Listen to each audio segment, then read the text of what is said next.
Reston P&Z meeting, first of the year. It's always good to kick off the new year. So we sent out an agenda leading up to this meeting, and then I sent out a later agenda this afternoon just to kind of give some updates. Number one being the some of the future dates of our P&Z meetings. But what I wanted to do is I'm going to make an announcement or two, and then I thought we would take the application that's before us tonight and then kind of move some of the more administrative items to after the application has been heard. This application is just the first time it's coming before us, and there's not a vote or anything tonight. So hopefully that'll be okay. Hey, Rob, I'm hearing an echo. Yeah.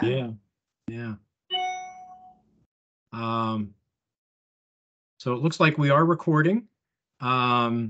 So let me first start off by saying that we traditionally, the first meeting of the year is when we elect officers and we if there are new members to bring on, we typically do that in January. Now,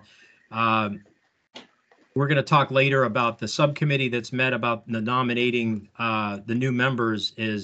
We have to kind of defer that to the February meeting. So I would like to entertain a motion to defer the new election of officers till after the February meeting, so we can just get through tonight and not that we're voting on anything tonight, but just to kind of defer that to the next meeting, since we're going to be talking about those new members later. I move we defer until February for the officers. Thank you. Second, Kennedy. All right. Is there anyone against that motion? How about I put it that way? All right, great.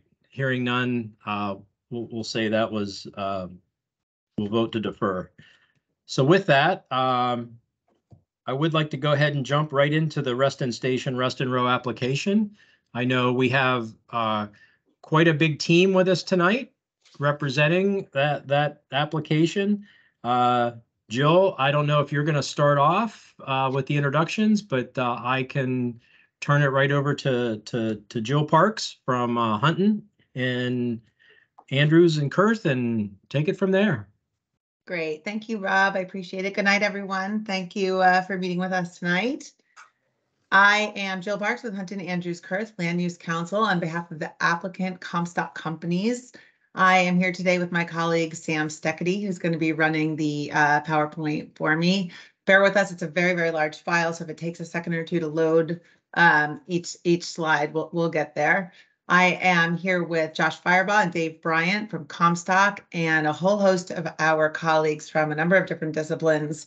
I've got representatives from Urban, HKS, Man Reichel, Land Design, and Garove Slade all with us here tonight. In case there's any questions, there's definitely going to be someone on this call who can help. Sam, slide. So first and foremost, I wanted to give you a little bit of project composition and orientation information. Reston Station includes two non-contiguous blocks. At the bottom of the page along the Dulles Toll Road and immediately adjacent to the Reston Wheelie East Metro Station in dark blue is Reston Station Block 1. To the left of the page and west of Metro Center Drive in both light and dark blues, which represents both the built and the proposed development, is Reston Station Block 2. To the east of Block 2 is the Aperture Project developed by Bizzuto, and then across Station Access Road, which we'll be calling Road B for most of this presentation, is Reston Row, which you might remember was formerly known as Reston Station Promenade, but now we're calling it Reston Row. Reston Station Boulevard runs through the middle of the page between Reston Station Block 1 and Reston Row, and Wheelie Avenue runs north-south along the entire eastern boundary from Sunset Hills Road all the way to Reston Station Boulevard. Sam, slide. Here's the project all together, and to just reorient you a little bit, we've got Sunset Hills Road on the right. Moving west, Wheelie Avenue is on the left from its intersection with Sunset Hills Road, moving south to the Dulles Toll Road.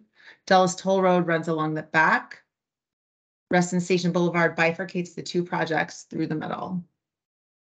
Before we dig into the substance of these applications, I want to emphasize that Comstock is not asking for a single additional square foot of development, not a single square foot of additional development.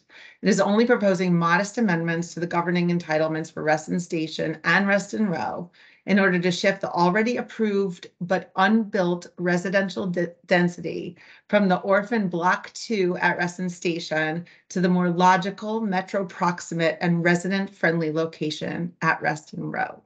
As a result, although there are two sets of plans before you, there's one project, and it's for the Reston Station neighborhood. Sam, slide. This is the timeline of the key applications that have come through the process. The original rezoning for Reston Station was approved back in 2010, and Block 1 was constructed, including the parking structure and the metro rail facilities that you're all very familiar with, were developed in partnership with the county, all before the comprehensive plan for Reston was amended. We then further amended the case in 2018 after the plan was amended to take advantage of the redevelopment option for the site relative to the then unbuilt buildings 5 and 7. Reston Row, on the other hand, was originally approved after the comprehensive plan amendment was adopted in 2018, when we were able to consolidate 34 individual office condominiums. We then further amended it in 2020 to reflect design and engineering work that we had done in the interim. Comstock then obtained site plan approval and building permits in conformance with the previously approved entitlements, and the project is now fully and actively under construction. Sam, slide. This photo was taken last year, so let's focus for a second only on Reston Station. As you've seen, Reston Station Block 1 includes the residential building known as Boulevard and the 3 office buildings. We call them OB1, OB2, and OB3 all along the toll road. And then a 12,000 square foot retail pad, which is Founding Farmers, all on top of the plaza.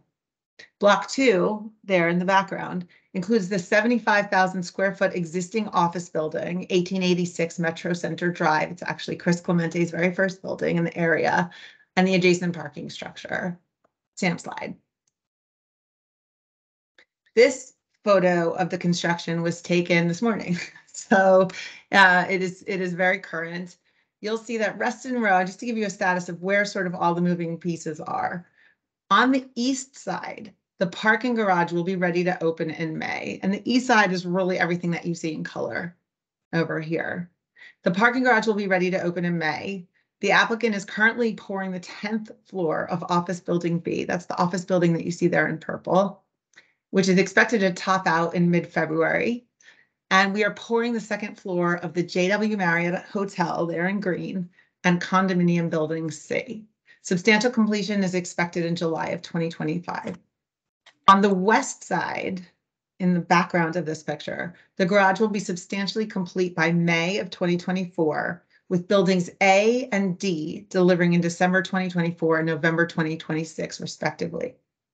Sam, next slide, please. As noted, Comstock's primary goal is to shift the available but unbuilt density at Reston Station Block 2 to Reston Row in order to facilitate the development of a high residential building closer to the Metro Rail station.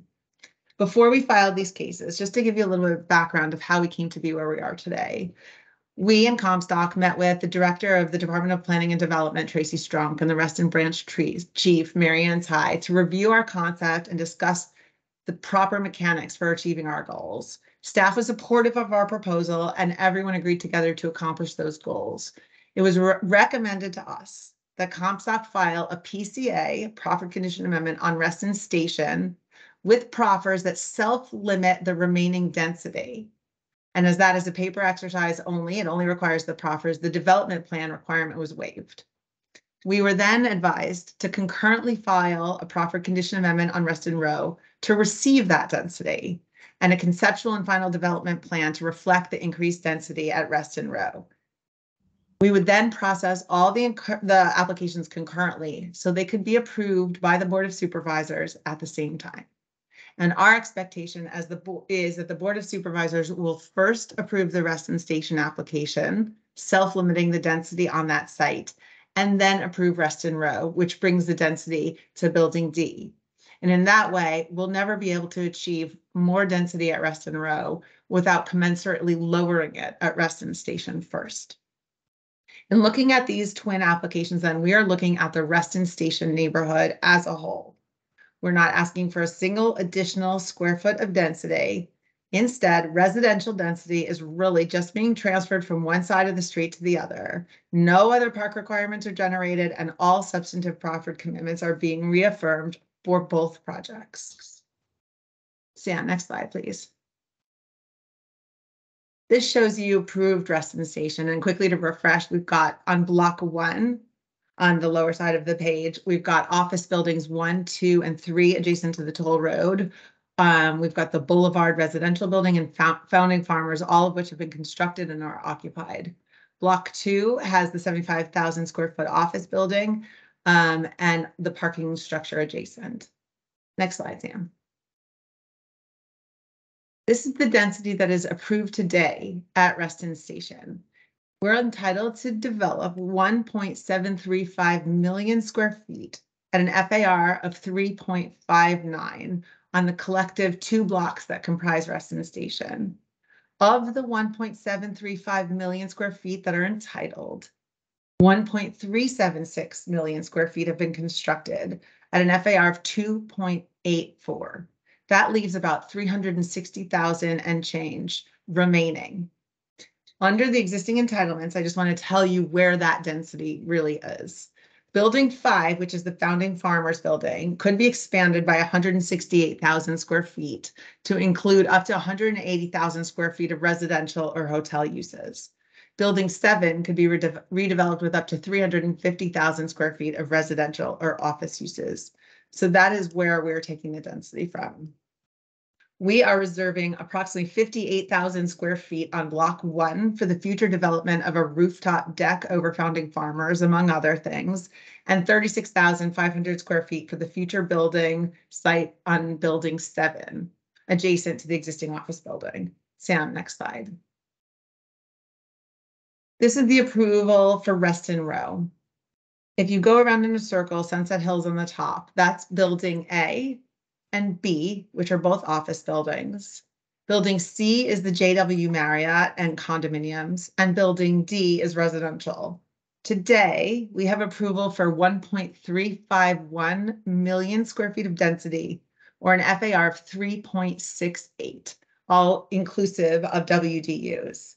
Next slide. So, of the 360,000 square feet remaining at Reston Station, Comstock is reallocating 280,000 square feet of density to Reston Row. That will leave us with about 1.631 million square feet of development at Reston Row at an approximate 4.44 FAR, including bonuses for WDUs. Now, just to remember, because we are raising the density at Reston Row, but commensurately lowering it at Reston Station, the FAR across the entire assemblage will remain at a 362, which is what it is today. As noted above, building B, which is the office building that we are pouring the 10th floor for currently, is going to be anchored by a very exciting fitness tenant, Vita. And building C, as you know, is going to be tenanted by JW Marriott. Those of you, as you saw, are actively under construction in conformance with the governing approvals. These amendments that we have before you today are driven in large part by the fact that we were able to secure and sign a Putt Shack golf entertainment retailer for building A. We have the future tenancy of a significant restaurateur in building D that we're hoping to announce in the next couple of weeks. As you've seen, we want to intensify building D. The 250,000 square foot residential building that was stick and shown on the approved CDP FDPA could not have been feasibly constructed as it was. The transfer of the 280,000 square feet to that building will allow Comstock to redesign it as a state-of-the-art LEED certified high-rise building, which offers residents a variety of housing options, amenities, and WDUs much closer to the metro station. These amendments also include enhancements and refinements to the public park and amenity spaces and significant improvements to the southwest corner of the project and to the Reston Station Boulevard streetscape. Sam, next slide, please. This shows just a beautiful rendering of what Reston Row will look like when we get to finish construction. Next slide, please. And this is the math showing you the combined statistics once we make the adjustment that we're looking for. Again, while the FARs on Reston Row and Reston Station will invert, such that the FAR for Reston Row previously approved at a 368, I'm sorry, at Reston Station previously approved at a 368 will drop to a 301, while the FAR for Reston Row, previously a 359, will commensurately increase to approximately 4.4, just by virtue of increasing the land area at Reston Row and conversely reducing the land area at Reston Station. We're still talking about a 3.62 for the entire assemblage. This, and said another way, this is really a mechanical effort meant to rearrange the land and shift the available but unbuilt density in order to facilitate two projects that make sense, both from an urban design and an economic perspective. Sam, next slide. This shows you the relationship of the two projects together.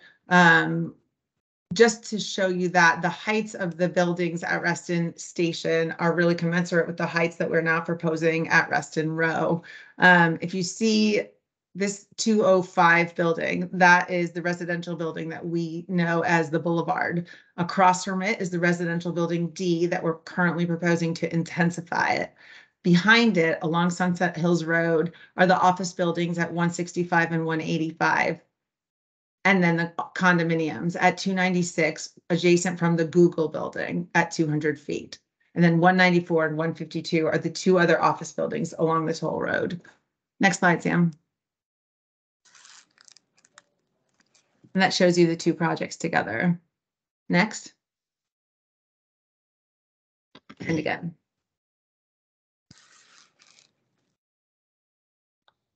In terms of the comprehensive plan guidance, you can take time and you can analyze this slide if you want. We are well within the comprehensive guidance when you look at the two sites together. Again, we're at a 362 FAR. Our mix of uses in the transit station mixed use area are approximately at a 50-50.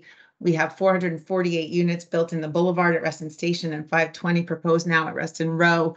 Our publicly accessible open space requirement is 20%. We're providing 29% at Reston Station and 20% at Reston Row. And we're making contributions to athletic fields in both cases. Next, please.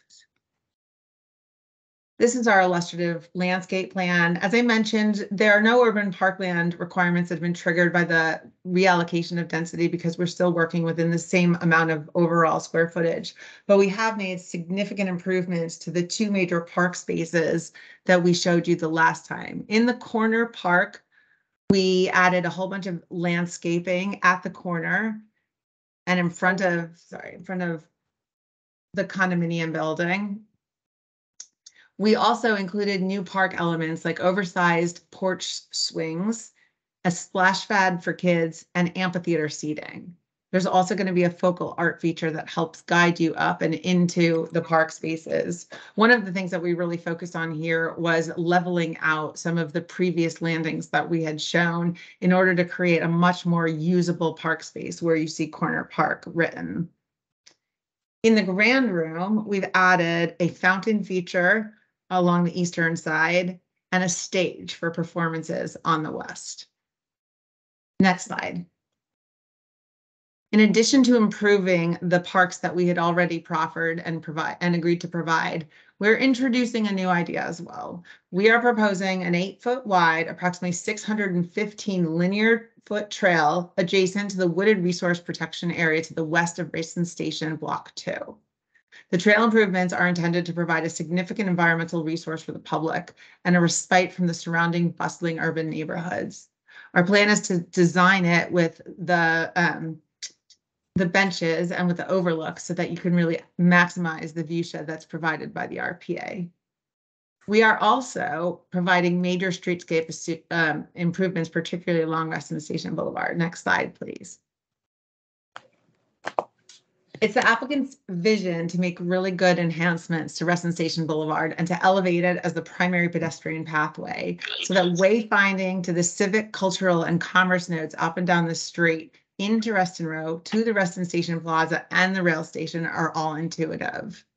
To that end, at a significant cost, both to the construction schedule and in dollars, the applicant recently offered to bury 3 electrical transformers that were along our Road B at the corner of Reston Station Boulevard, where that mural is and Sam's cursor is, which previously interrupted pedestrians' path from the north to get to the station.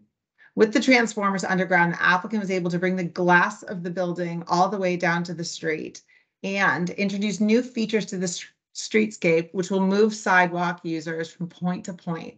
And those features, as you can see, include specialty paving, bold planter pots, playful seating, artful elements, mural wall art, street light banners, wayfinding signage, and branding, momentary sidewalk medallions, consistent street furnishings, and specialty intersection treatments, which is the arrows that you see going across.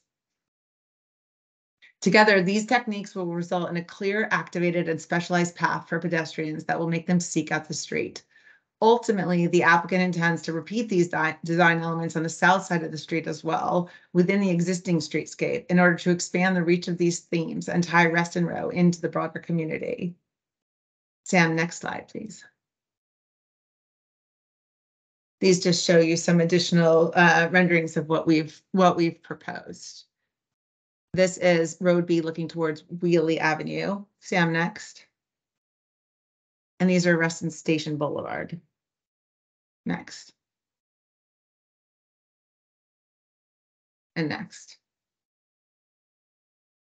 This is Reston Station Boulevard, sorry. Next. Last. Okay, the multimodal network. Comstock has been focusing for years on the porosity to, through, and around the neighborhood, and is significantly contributing to the broader bicycle and pedestrian network for the transit station area.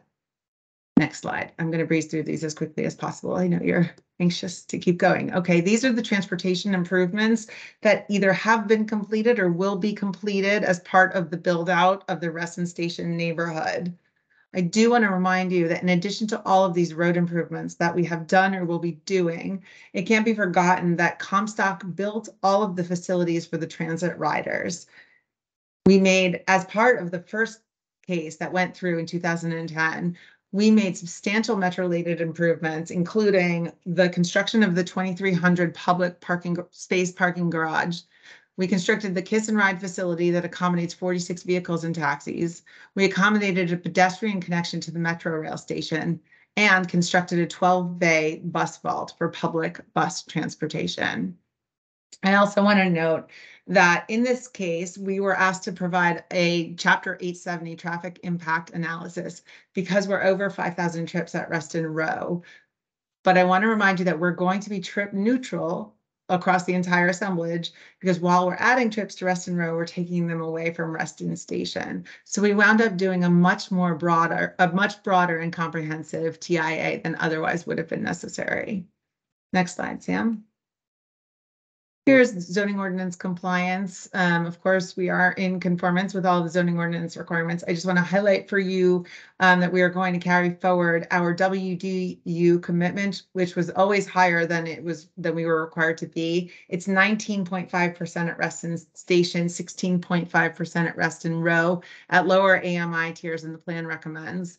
I also want to point out that as part of the first application for Reston Station, Comstock made a very generous contribution to Reston Association of $650,000. We also have commitments to coordinate with Public Art Reston.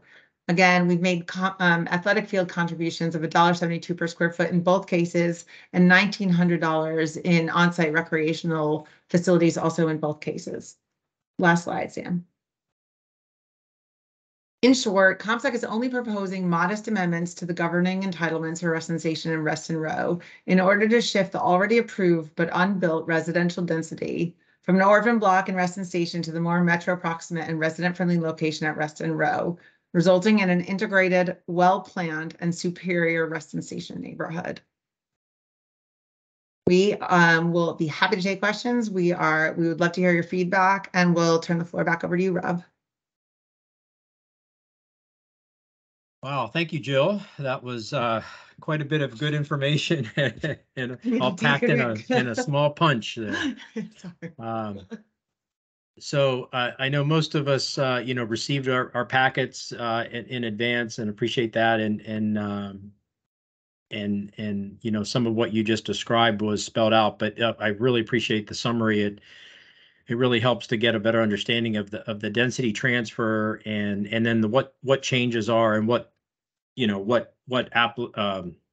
pieces of the development are essentially the same. Let me start off with one initial opening question, and then I'll start taking comments from the committee if you want to raise your hand in the chat box. We obviously, as you showed, the development is under construction with the garages underway. All the garages are primarily underground, and I'm guessing some of those garages do come up to the surface several levels. But given the fact that you're adding so much additional density to building D, but yet the garage today is already under construction, can you describe how that's being addressed in the newer plan, how that parking is going to work out, and if it is there a way to better describe the parking relationship there? Does that make Sure. sense? Yeah, it does make sense. Well, I'll address sort of the phasing and then I'll turn the actual parking question to Ryan David with Urban, who I saw on the call. So it is a little bit confusing how the phasing is working because we are actively under construction and we're sort of chasing construction with the entitlements, which makes for, a really fun day when you're at the office and the cranes are swinging round and round. But it's the east side that's really being developed, including the garage, in substantial conformance with the governing entitlements and with the site plan and the building permits that were all pulled in conformance with those entitlements. The west side up to the garage is still in conformance with the governing plans, and it's the buildings above grade, really building D and building A, that are going to be amended with this comprehensive conceptual and final development plan amendment. As to parking, I'll turn it to Ryan. Ryan, you're on mute. Yeah. Yes. Thanks, Jill. Yeah. So the parking, there was excess parking in the original plan, and there were also some shared parking agreements and the potential of parking reductions. But this plan does, through the additional parking that was originally proposed, still meets and achieves the overall parking count. And so there were some additional parking. There was an additional level built on the west side that was part of an interpretation effort to achieve some of the additional parking spaces as well. Ryan, do you know what the ratio is by any chance of parking numbers? If that's we park the resident, we park the residential at the transit related requirement. I'm trying to see, Rob, off the top of my head, I don't remember exactly what the ratio is. It's a mixture of spaces per bedroom count per the transit related reduction. And so we pretty much meet that right on. Okay. I think where I'm going is just trying to understand if there's going to be more parking that comes up out of the ground with the added density to where we then would be worried about the facades of any exposed garages coming up out of the ground. And the county had the same concern, which that does not occur. The same amount of above ground parking, which really there is none. There's a portion of the garage on the Reston Sunset Hills Road side of the project that always, because the road falls at about a 6 to 7% slope to the west, there's a portion of that garage that comes out that always did. That does not change with this application. And it is fully screened and enclosed, and you can't see. I think there's a view, Jill. I don't know if you want to flip through your graphics.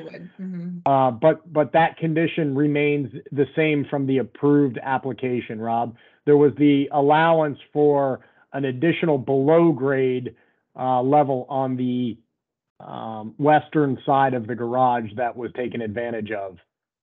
So it's the extra spaces are in the lowest level. They went down an extra level on the western side. All right, thanks for that. And so this graphic here, I'm just looking to see where that condition would be. Okay. So the low-rise building on the right-hand side of this graphic is the existing Aperture building that's constructed. And then if you look, that road that bisects us from them is what we call our road B. And then that condition would be right there on that right or left-hand corner, our right, left of the intersection. And you can see there's no exposed garage. The facade covers that whole side. Okay, great. I have some other questions, but I'm going to pass on and have some others talk. Let me go to Mr. William Pegues and then Richard Kennedy after that. Okay, my question is probably going to be a little bit strange, but I'm looking at this and I'm not really seeing any vegetated roofs, or not very much of them. We'd sure like to see that. And I'd like to point out that Reston is about to receive its first farm on a roof. And that is not necessarily selling to the local restaurants and people in the office buildings and residences around it, but also it's going to a charity food organization. And they're working with the Fairfax County Urban Agricultural Work Group in doing this. So they get a tax incentive because all of the produce in this particular project is going to charity food distribution. So there's quite a lot of things that are very interesting and happening here. They have an actual farm company that is running the farm and doing all the harvesting and planting, and a charitable organization that's doing the distribution, and the developer is simply having an additional leasable space that he actually gets a tax incentive for. So something to consider. A vegetated roof can be a very big cost savings, as well as perhaps in some cases a income source. If I could just respond to that, we actually do have a proffer that we committed to with the 2020 approvals. It's proffer 15, and it requires us to provide a minimum of 15,000 square feet of landscape, green roof, and or pervious hardscape on the elevated structures within the proposed development, some portion of which must be on building A. So we do have a governing commitment. We are carrying it forward. It will be reaffirmed. Okay. I do think that you might want to investigate a farm on the roof, because this is something that is not new. It's all over Washington, D.C. downtown. And it's the company that is the primary rooftop farming company downtown is the one that's doing it out here. And this is their sort of first foray into Northern Virginia. So it will be the first one that's out there. Right now it's at ground level on planter boxes next to the Wegmans, the existing Wegmans. It's called the Farms at Haley Rise. So I worked on the Haley Rise project, so that's very interesting to know. Right, so something to keep in mind.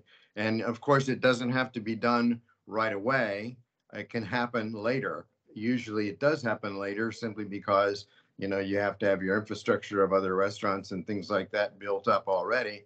But, you know, you're rapidly approaching that here at this little square area. And it could really see an interesting improvement and big change. Okay, thank you. Thank you. All right, Mr. Kennedy, and then on to Matt. Hi, I'm sorry, did I interrupt someone? Go ahead, Or Dick. am I having backup? Let me, hold on 1 second. I need to move my phone.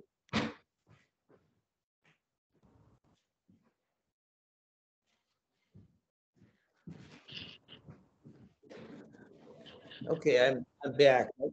Do I have some feedback now? No, Yep. I'm fine. I can hear. Okay, first of all, I want to thank Jill Parks for a very complete presentation.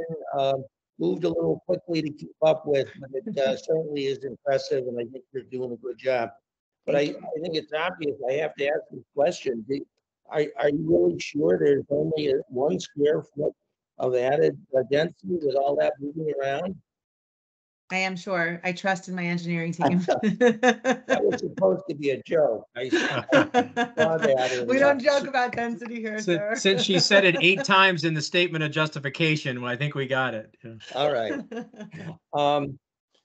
On a little bit more, and I want to compliment the whole team for the level of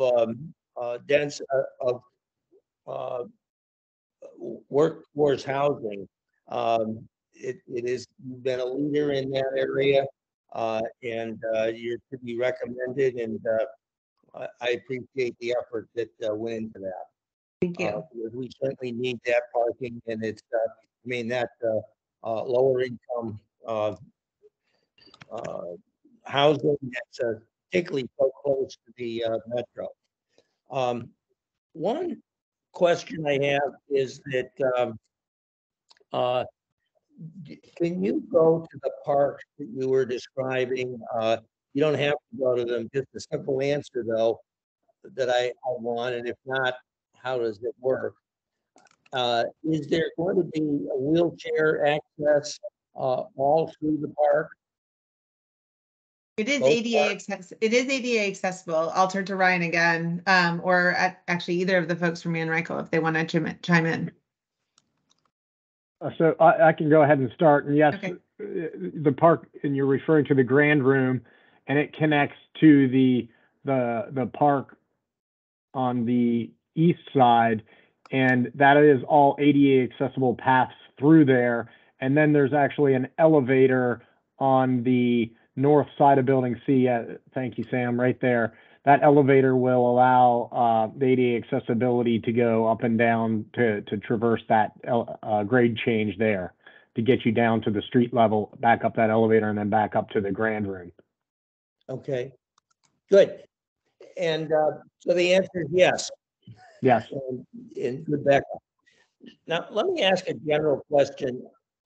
When this 10 years ago, when we were talking about getting this huge and terrific development going, there was parking that was managed by Metro and parking managed by your team. Are you? I'm showing when I use the parking lot parking below land before in their building. There's it's less and less full now that we have other stations beyond Wheelie. Is there anything afoot about making changes in that area? There was talked about previously when we first got started with this, but of course it had to be put off. But is what we're seeing now an indication that there's might be some different deals between Metro and the U.S. development? I am going to ask Josh Firebaugh with Comstock to respond to that. Josh, are you on the call? I am. So we continue to, with the Metro, evaluate ridership and parking. It's been a little bit skewed by COVID, and we're now that the Metro is the Silver Line is fully open, we continue to study usage on that. So it's still open. Are you seeing any trends?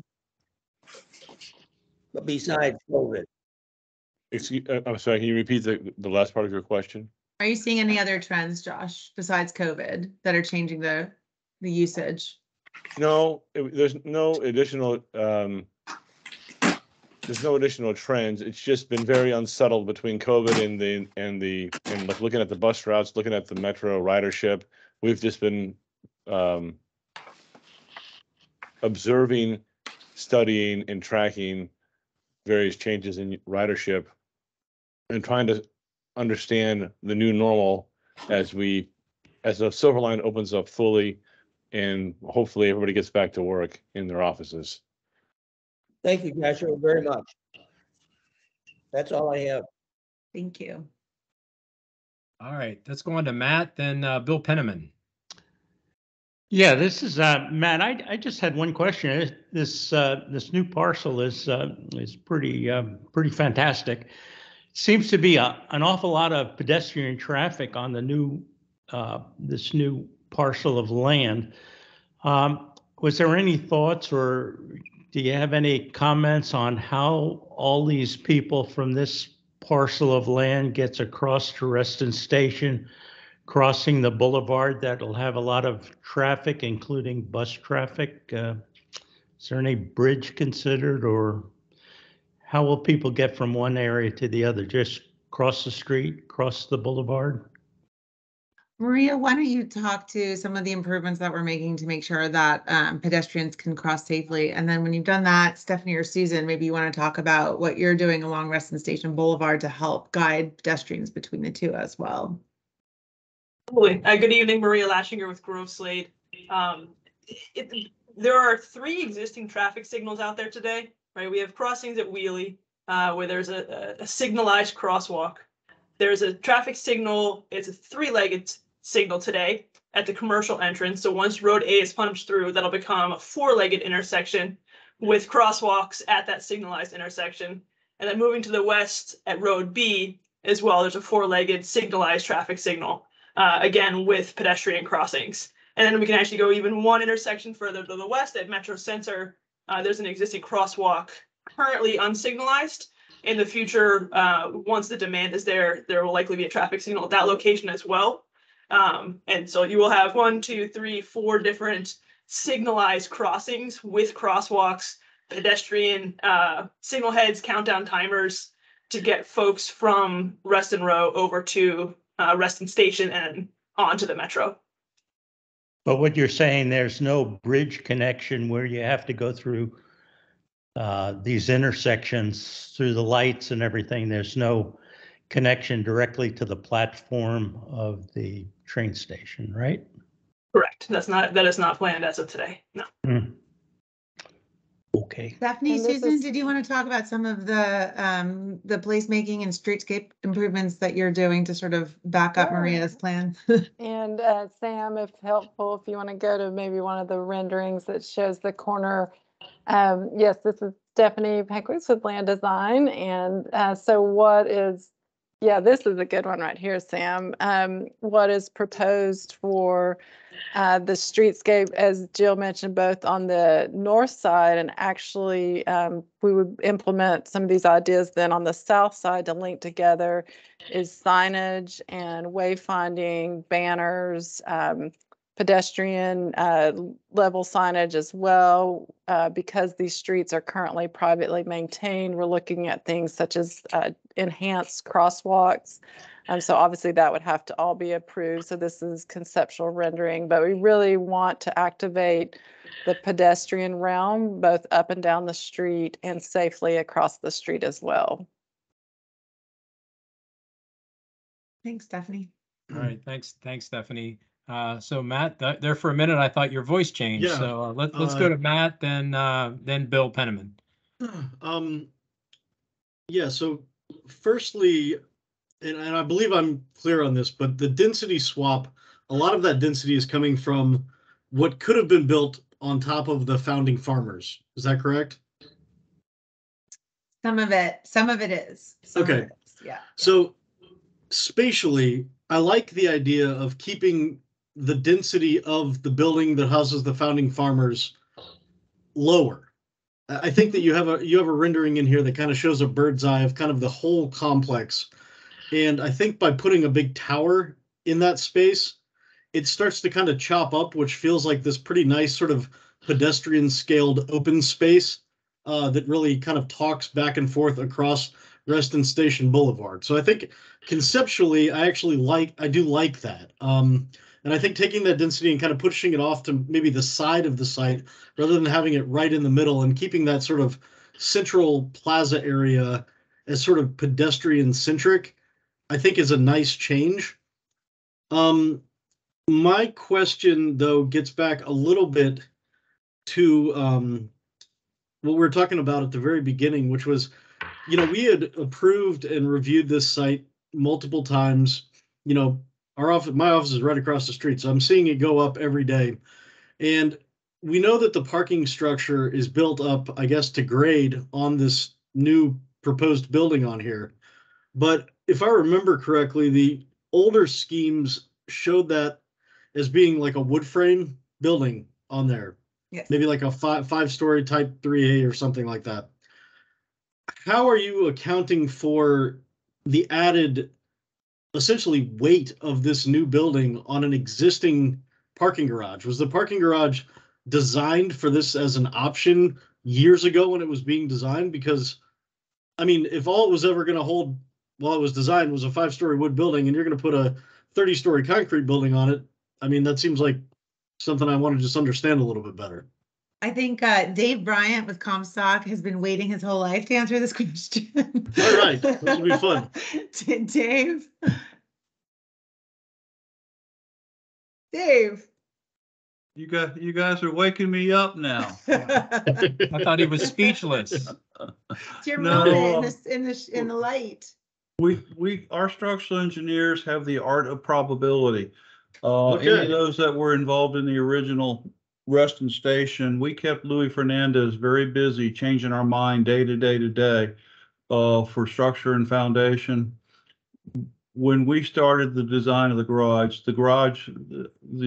for Reston Row, it was always anticipated we would have tall silos on there, even though we were initially trying to pencil 5 stories over podium, but it really doesn't work in this area, and we knew that. So yes, the short answer is the podium, as we call the entire parking garage, is capable of supporting every building out here. Thanks, Well, Dave. commend your structural engineer. That's, like you said, good foresight, I suppose. All right. It was also a commitment to spend a whole bunch of upfront dollars banking on the fact that they're going to be able to do that. Well, yeah, I mean, that's a significantly larger foundation to build that. So, Indeed. All right, let me go to Bill Penniman, and I'm going to do the committee people first, and then we'll do guests in the public after the committee's done. So Bill Penniman, and then on to Katie McLean. Okay, thank you. Since the original properties were done, a lot has changed in terms of pressures for energy efficiency, threats of climate change, and the like. So you indicated that the buildings are all going to be LEED certified, but at what level? I think there will be various levels, but the residential generally, I think, is LEED certified, and the office buildings are at least LEED silver. But it's my belief that Comstock has achieved higher than that in every single case. Josh? Yeah, we're trying to, for those buildings, and we think it's achievable to get to gold, and we think that the residential building can achieve silver. And that's what we're trying to target. We're also using carbon cure as part of the concrete process in the foundations. And the impact of that is what? Reduced carbon? Reduce carbon impact from the concrete, correct. Yeah.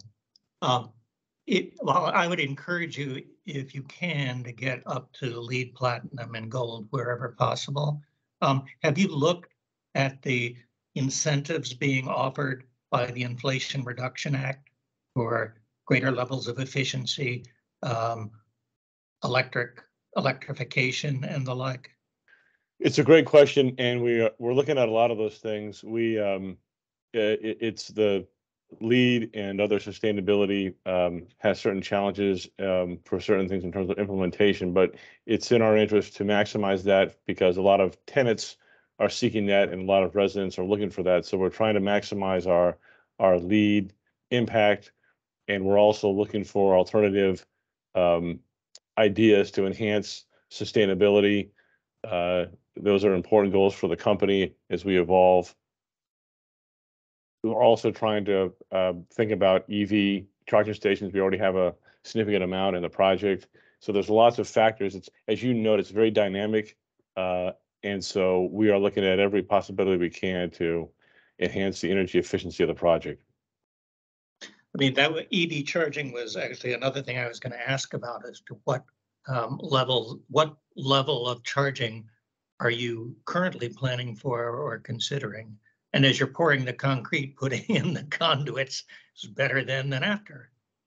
It is. We have we've hardwired with the conduit a level of parking spaces for the EVs. Coming back later and surface mounting that infrastructure is not the end of the world. We've done that before when we put in the Tesla station at Reston Station. I don't have the exact number of EVs, but I know that we are greatly exceeding the proffer just because that's where the market's going. And we'll continue to evaluate that. Part of dealing with the EVs is the unknowns of the electrical load.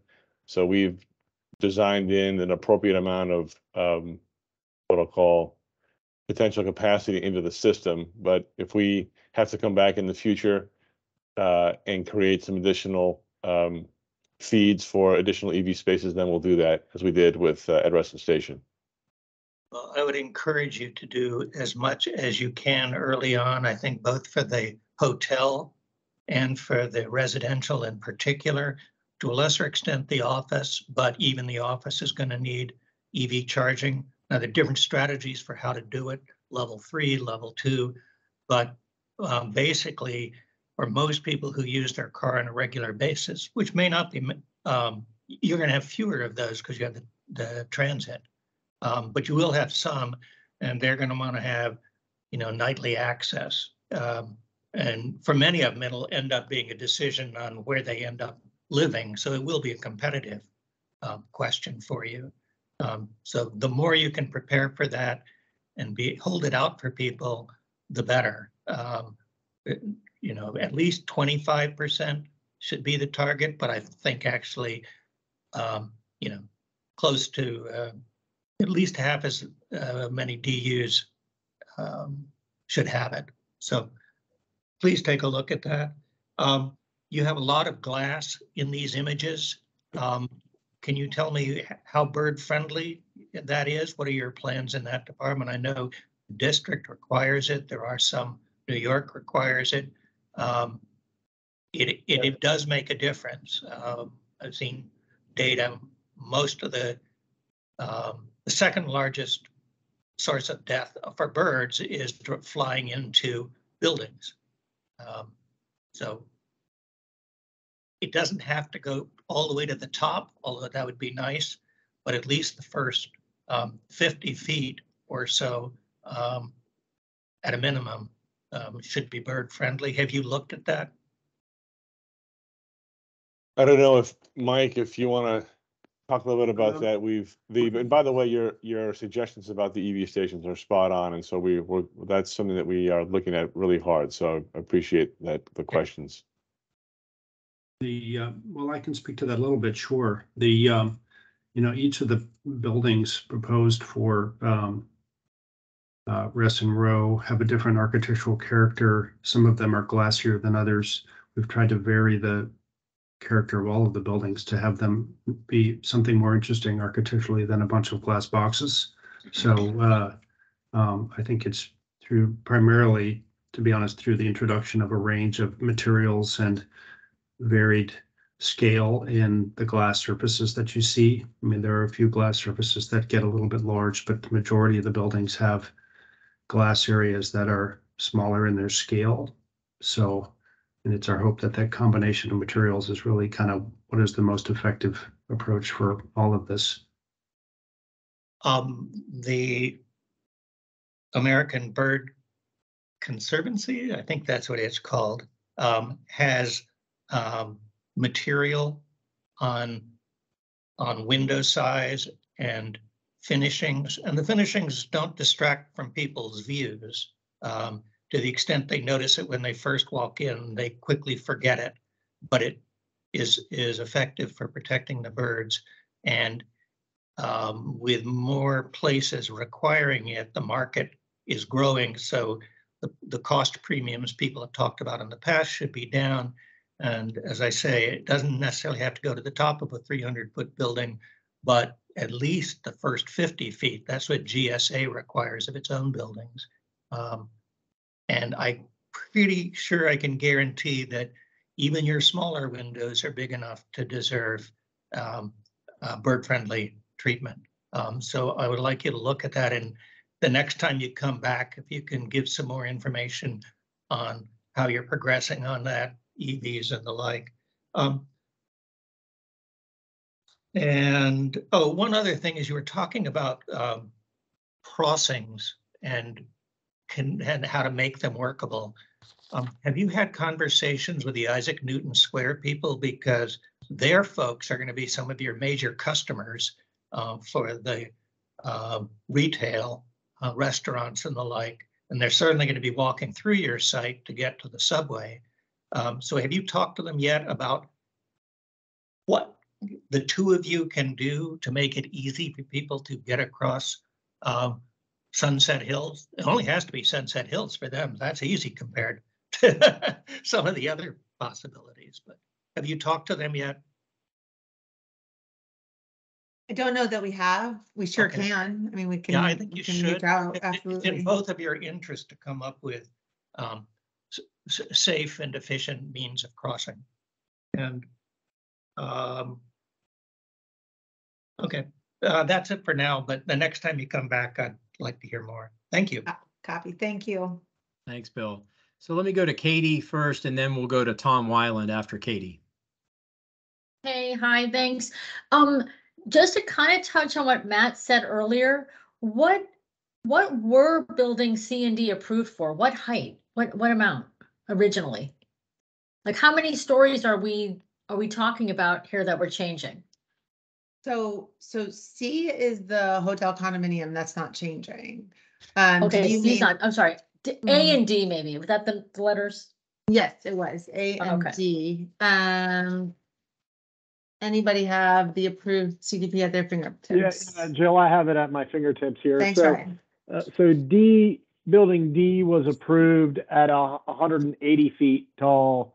C was 350, B was 230, and A was 200. Obviously, it's D that's changing most significantly.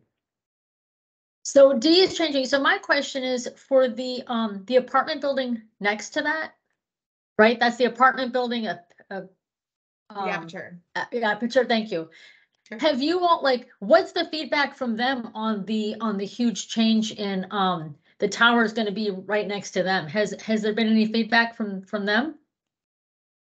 Like, I mean, like as a neighbor, like, you know, if this was happening with like an HOA nearby, we would say like, have you reached out to the HOA and kind of what's their feedback? We have. I know for a fact that we have reached out to them. I know that Chris Clemente with Comstock has a good relationship with the guys over there. I don't know sort of what particular feedback has been, but I know that they're in constant communication. Josh? Okay. And like, so they're not having any pushback or any kind of negative feedback, any questions about the huge jump in height right next to their building? I definitely don't want to be quoted as having said that. I just know that they've been in communication. But Josh, do you know anything more detailed? Well, there's a lot of communication between us and the Bazzuto organization. As you said, at the executive level, I know there's been a lot of discussions, and this, I'm not aware of this as an issue. There's been other topics such as night work with DEV and coordinating road work that have been a little sporty, but I'm not aware of any discussions around the okay. around the height. I mean, yeah, okay. I was just curious if like the tenants or anybody was like sort of, you know, that would be a huge change. Also, I was just curious, when I drive by on Sunset Hills, you know, all the time. I live over off of Sunrise Valley. It seems that you got your drawings, I see some trees there, like there's supposed to be some trees maybe between the roads. It seems though that maybe you're building really close up to the roads. Is there like, what's the buffer? Like how much space? Is there really space for trees, or are we just looking at bushes from the renderings? I couldn't tell. I think I will pitch that one to either Mark or James with Man Reichel. Yeah, Ryan would also know. Or Ryan, yeah. Go ahead. Either way. Yeah, I can jump in to start the conversation. I know that the Mayhem Reichel guys can finish that.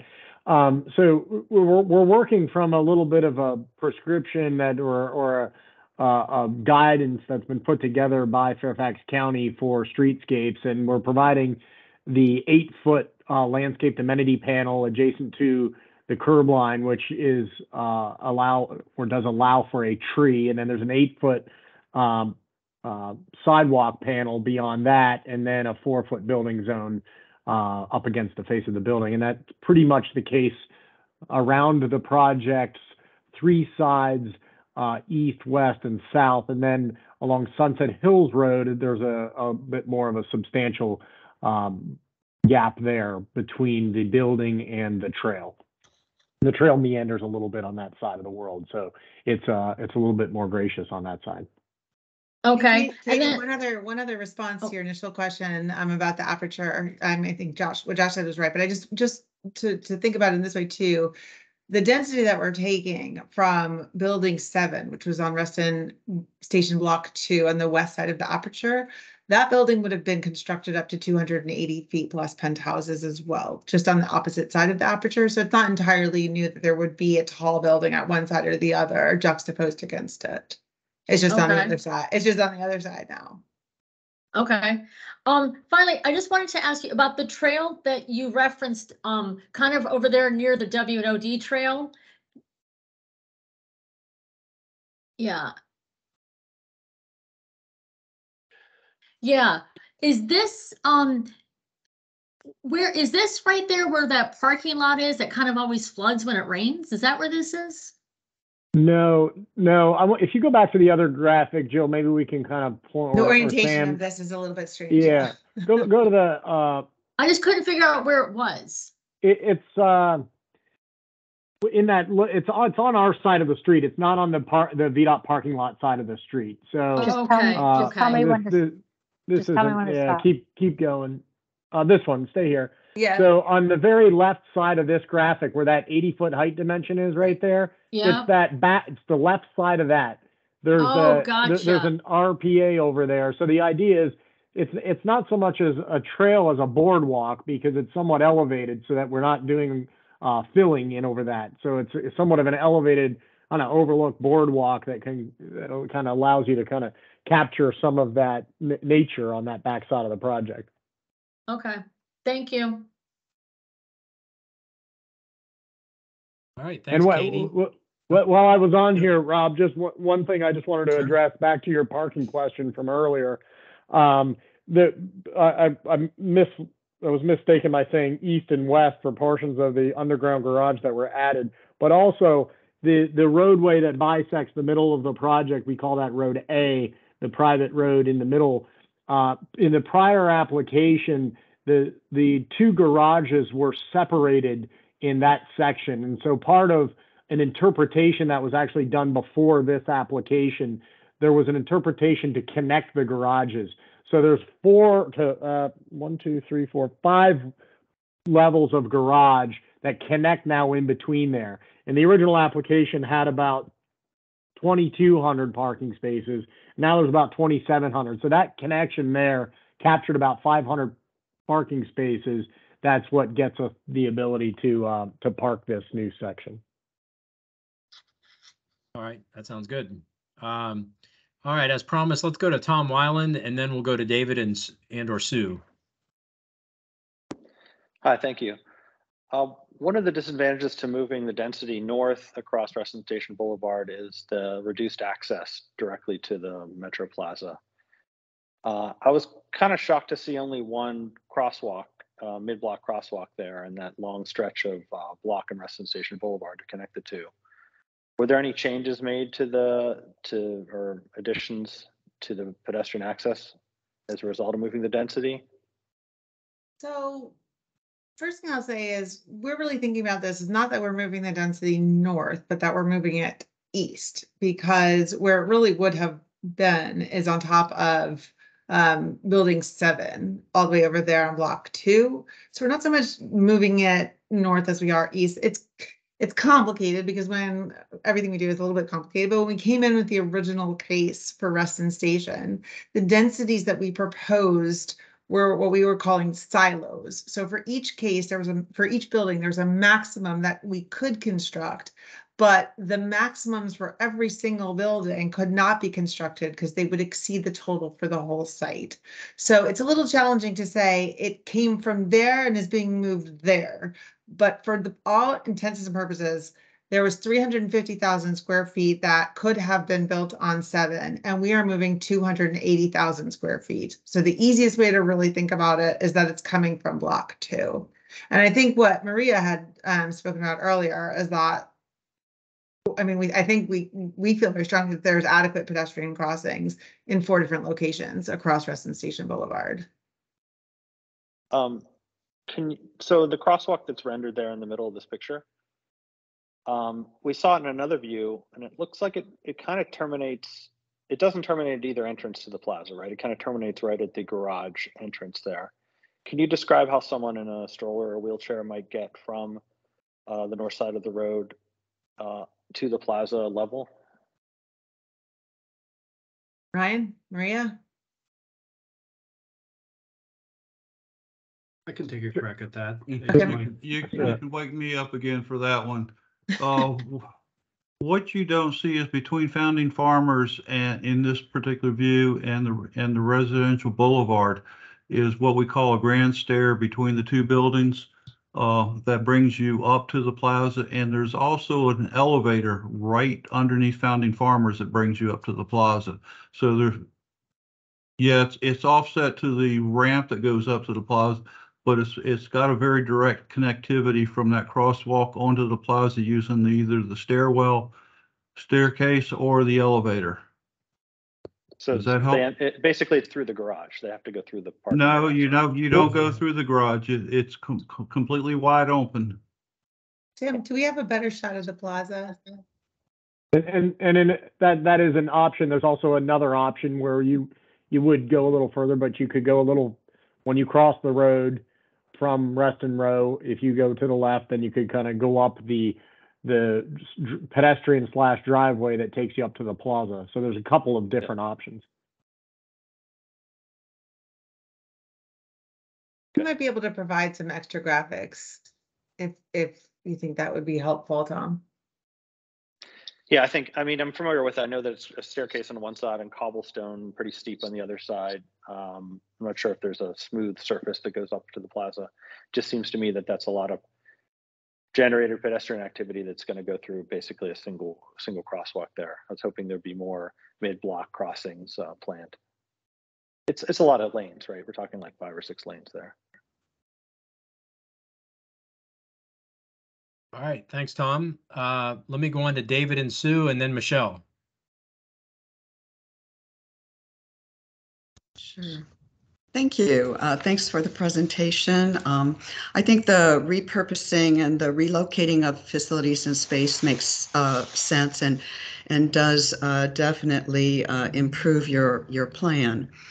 I'd like to just reiterate some things that have already been said by other committee members. It is very important to our committee for you to pursue development of rooftop gardens, rooftop recreation, use and amenities. Along that line, rooftop gardens would help manage stormwater. I checked on your stormwater outfall on site. It appears you have vaults, jellyfish filters, etc. We like to see all stormwater managed on site. Is that your plan? Yes. Okay. All right. LEED's Platinum Gold is very important to us. EV stations, as Bill already mentioned. Safe connectivity with OD Trail and the future athletic fields across the street, as well as Isaac Newton Square, that was already mentioned by Larry and Bill, is really essential to the success of people using the transit station and for residents on your parcel to be able to use athletic facilities. So I would like to see that all crossings are signalized, just not some of those. I think that's important. And again, on the Reston 913 map, which showed the trails, it does appear that those trails just end and into traffic. And so I'm just wondering about that. And again, just to revisit pedestrian crossing, bicycle crossings, and how trails connect and get people from your entire parcel to connect with other parcels. The interconnectivity looks very good, but to connect with other parcels across the street and down the street would be good. That's all I have. Go ahead. And I just have a quick comment and maybe a question. I think this is from my optic, it's a very impressive redo of your plan, and I'm pleased to see that you're using workforce housing, or you're allowing workforce housing at I think you said 19.5 on one piece and 16.5 on the other. Given the amount of density you have here, you certainly would be eligible to eke out a few more percent or partial percent out of workforce housing. And I'm wondering if, here's my question. I'm wondering if you have considered doing affordable housing under the guise of a mixed income building, as opposed to, and it's my understanding is that you can do affordable housing even if the building is not stick built, for a building you would tag as mixed income. So anyway, here's what I would answer for that. I think that the workforce housing commitments here are extraordinary. The 19.5% is just not duplicated even close anywhere, and 16.5% as well for Reston Row. I hear what you're saying, and I think I would say this: it's probably not appropriate for this project, given how far along it is. But we do have other projects coming in the queue that we might be able to look at that. Okay. In consideration of those cases. Okay, thank you very much. Sure. Thanks, Dave. Michelle.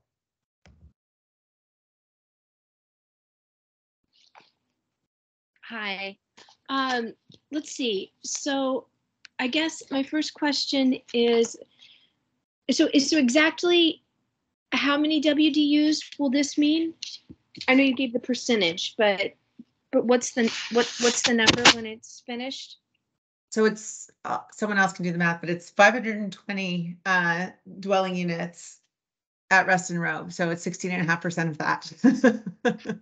And then, but you're saying that it would just be 80% AMI, right? Only a portion of those would be 80% AMI, and the rest would be higher. Is 80% the lowest?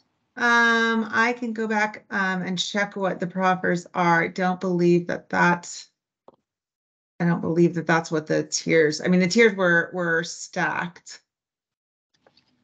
If you give me just 1 second, I can tell you. While you're doing that, Jill, it's 70, 80, and 100, 3 equal tiers. Yeah, and I think Mike or Ryan can check the math, but I think we've got 85 WDUs at Reston Row. 85. Okay. Plus or minus. Right. Okay. And then let's see. You mentioned a splash pad, but I didn't see that specifically mentioned in the proffers. Where as you're aware, there's really no playground in walking distance from this area. So where are you expecting children to play? Will there be play equipment that's permanent and not just, as referenced in the documents we received, some pop-up stuff?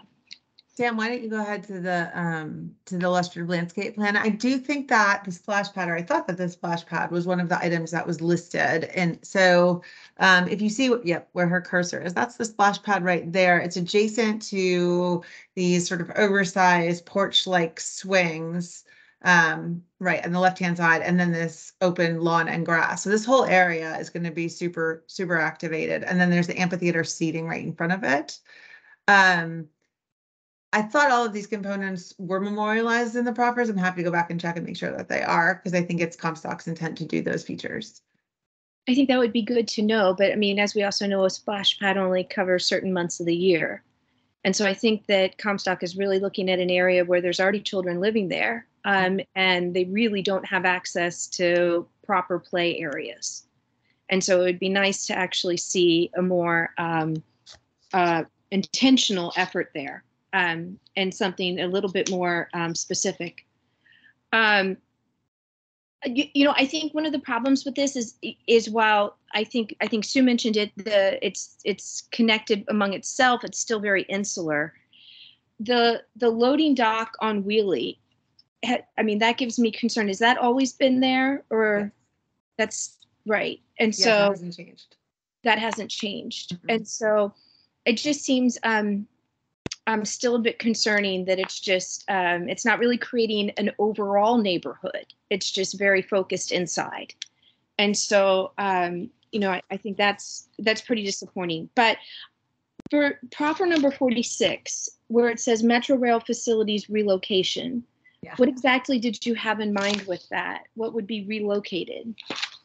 This is super, super, super pie in the sky, super pie in the sky. But there's some talk at the executive level in Comstock and at the leadership level in the county about sort of, you know, and to the original question, I'm sorry, I forgot whose it was, about sort of what the metro ridership numbers are looking like and what those facilities are going to be and what's needed. There's some talk about maybe we don't need necessarily all of the things that we thought we needed, and maybe they don't necessarily need to go there, and maybe they would be better somewhere else nearby. And that proffer is really only intended to say, if we do come to some kind of agreement, and not just with the county, with everybody, there's just 100 different parties, but certainly with the county executive, the board of supervisors, there's a million different people that would need to sign off. But we do come to some agreement, and we do decide that some of the metro rail facilities, maybe the kiss and ride, maybe the bus vaults, would be better located somewhere else. And we do want to reuse that space. We just want to be able to do that without having to amend these plans necessarily. They would have to be shown on an approved development plan for whatever site we move them to. So there are many stages of entitlement that would have to happen before that ever got accomplished. We just built that in so we wouldn't have to open up the proffers again. I mean, that seems, you know, something that you certainly would like to have, but I mean, if that's really, I mean, you know, it should be written a bit less permissive that you can just relocate anything. And you know, especially as we're considering this, what you have in mind for the metro has a great impact here. And so that's probably true. Specifics, I think we should be provided that.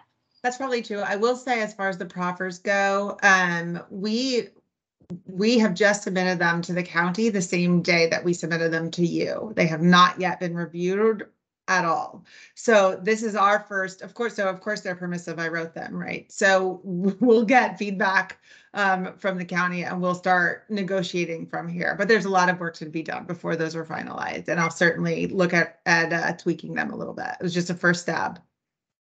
Yeah, I think we would have to see that before any type of approval. I mean, that's just so permissive, forgive me, but I mean, as somebody who lives in this neighborhood, that's a bit too much.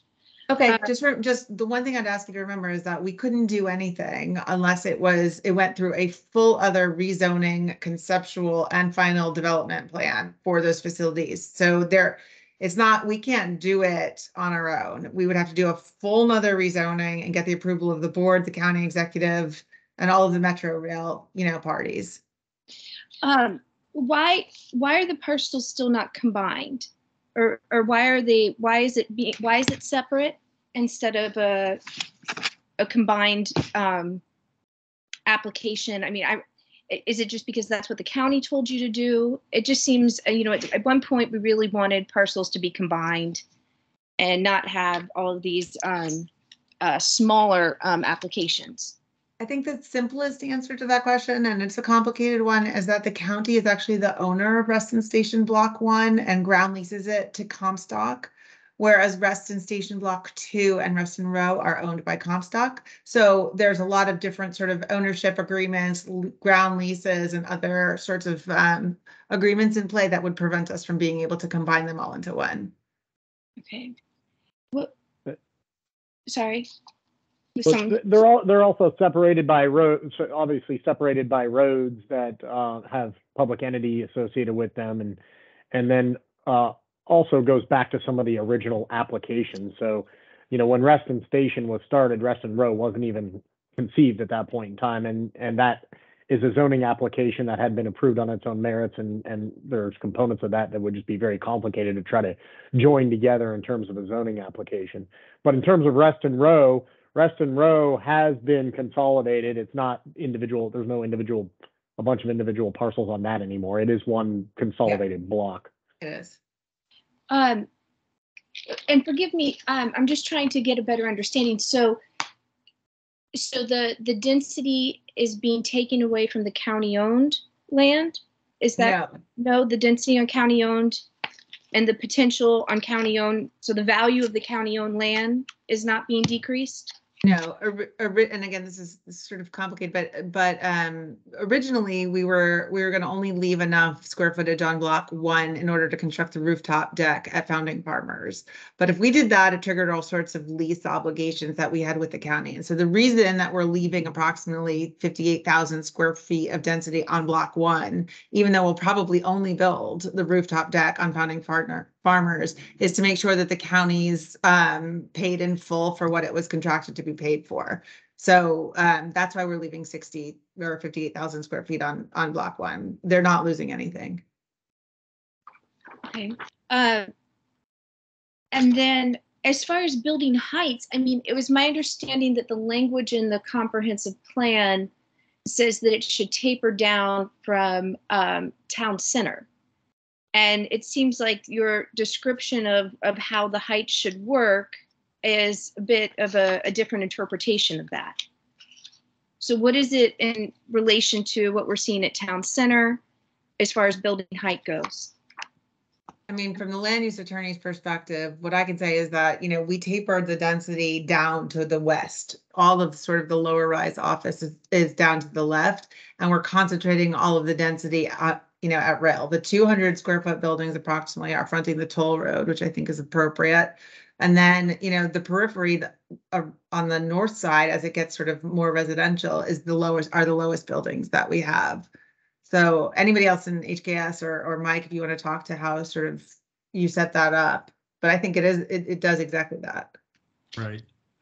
In general, I mean, the further you move away from metro, the slightly lower the densities and the building heights are intended to be. That's sort of, it's referred to as tenting, and so the heights of buildings and the density allowed. That's sort of the conceptual premise in all of this. In this case, we took pretty big chunk of density from that far left building near the number 80 feet there on the left and moved it east closer to metro. So I would say that helps with this whole sort of tenting idea. And then the other big idea that drove the scale of the buildings was the creation of this sort of great room that connects, you know, both Reston Station and Reston Row around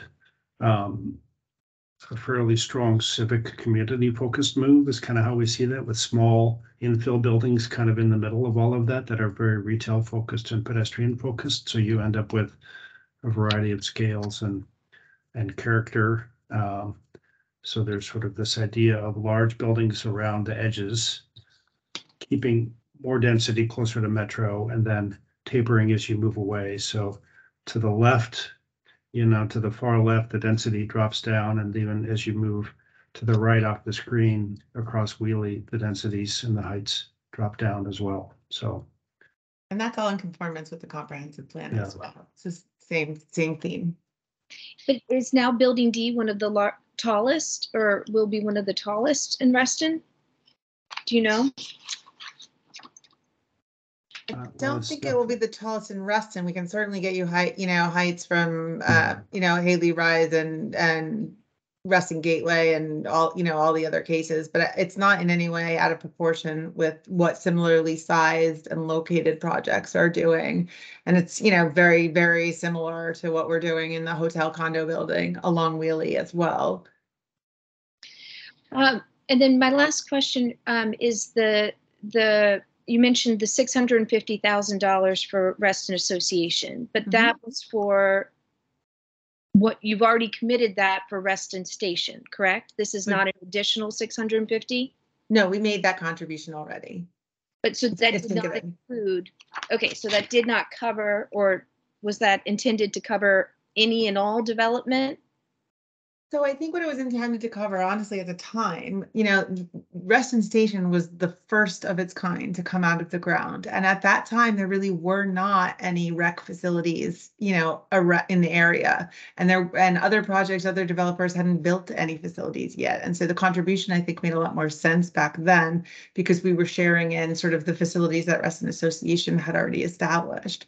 But then we came in and, with Reston Row, and we're doing a ton of facilities and we're doing a ton of urban parks, and, we've got pools and we have all of the things sort of on site. So we think the contribution, satisfied the whole, really mitigated what our needs or what we're generating here. Did the 650,000 include some level of membership for the residents? It didn't, but to be quite frank with you, that conversation and negotiation predates my involvement in the case. I came in I think 2015 or so, and I think, maybe there's only a handful of people on the call who were involved back then and struck that deal. But I think it was determined by all parties that was a reasonable accommodation to Reston Association, and that was a fair deal on all sides. Mm-hmm.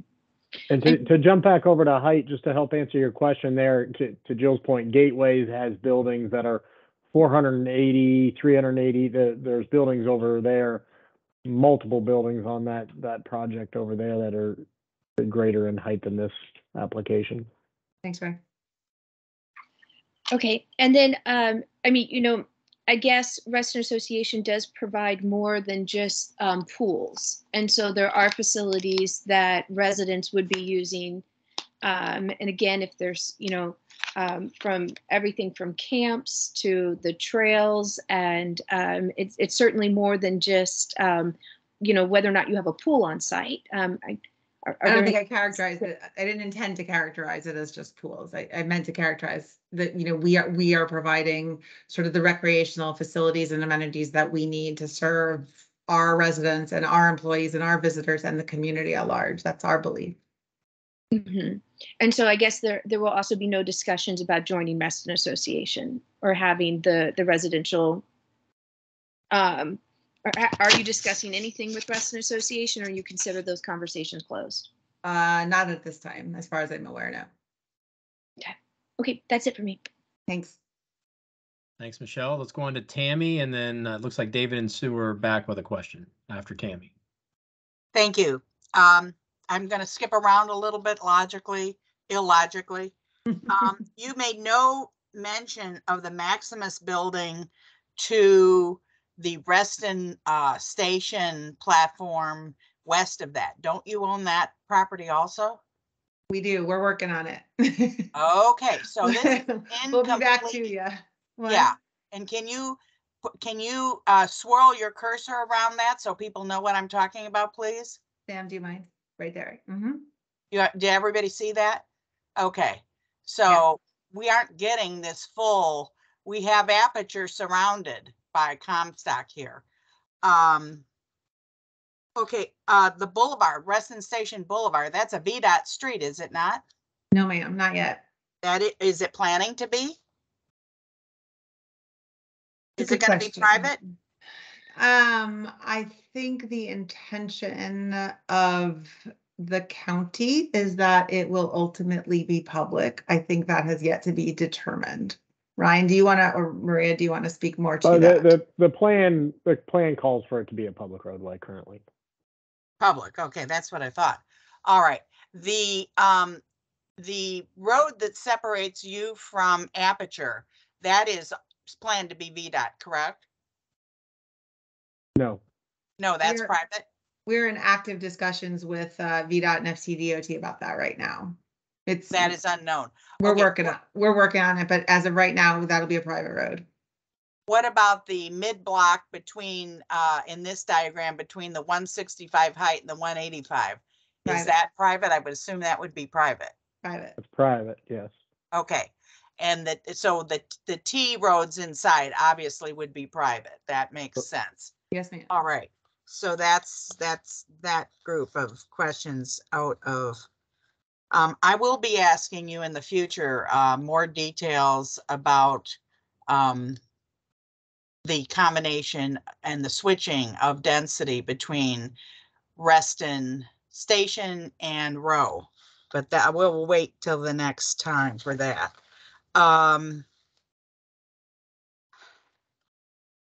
Okay, okay, you've already talked about the AMIs. What are the AMIs at Reston Station, please? If you don't mind, Tammy, you want to go on to your next question? I will pull them up as you're talking. Sure. Thank you. Sure. What exactly, I'm a little concerned about block 7 and 8. From an ecological standpoint, y'all have built on an RPA. That is not, I mean, you purchased buildings that had built on an RPA. That's not allowed. So right there, and now you're talking about putting a boardwalk on top of that. I assume that trench that is now a stormwater receiver for heavy water. Is that where the boardwalk is located, on top of that trench? The boardwalk actually kind of parallels the back of those buildings there. So it sits on the upper side of the slope, and the boardwalk isn't that recreational use is an allowable use in an RPA. It is? You're allowed to put a structure like a boardwalk? We Yeah, had a we had a big conversation about this across the street at Fannie Mae, so I'm astonished to hear that. Yeah, so trails and we actually filed a plan for it recently, so it's in the process of going through the actual plan approval with the county. Okay, so this has not yet been approved. You just gave it to us. Well, it's conceptually on here, but obviously we're actually taking that through the process quicker than we would normally. So it's already on a plan. Yeah, but that has not been approved yet by the county. Is that correct? Correct, but it is following their checklist for allowable use within an RPA. Okay.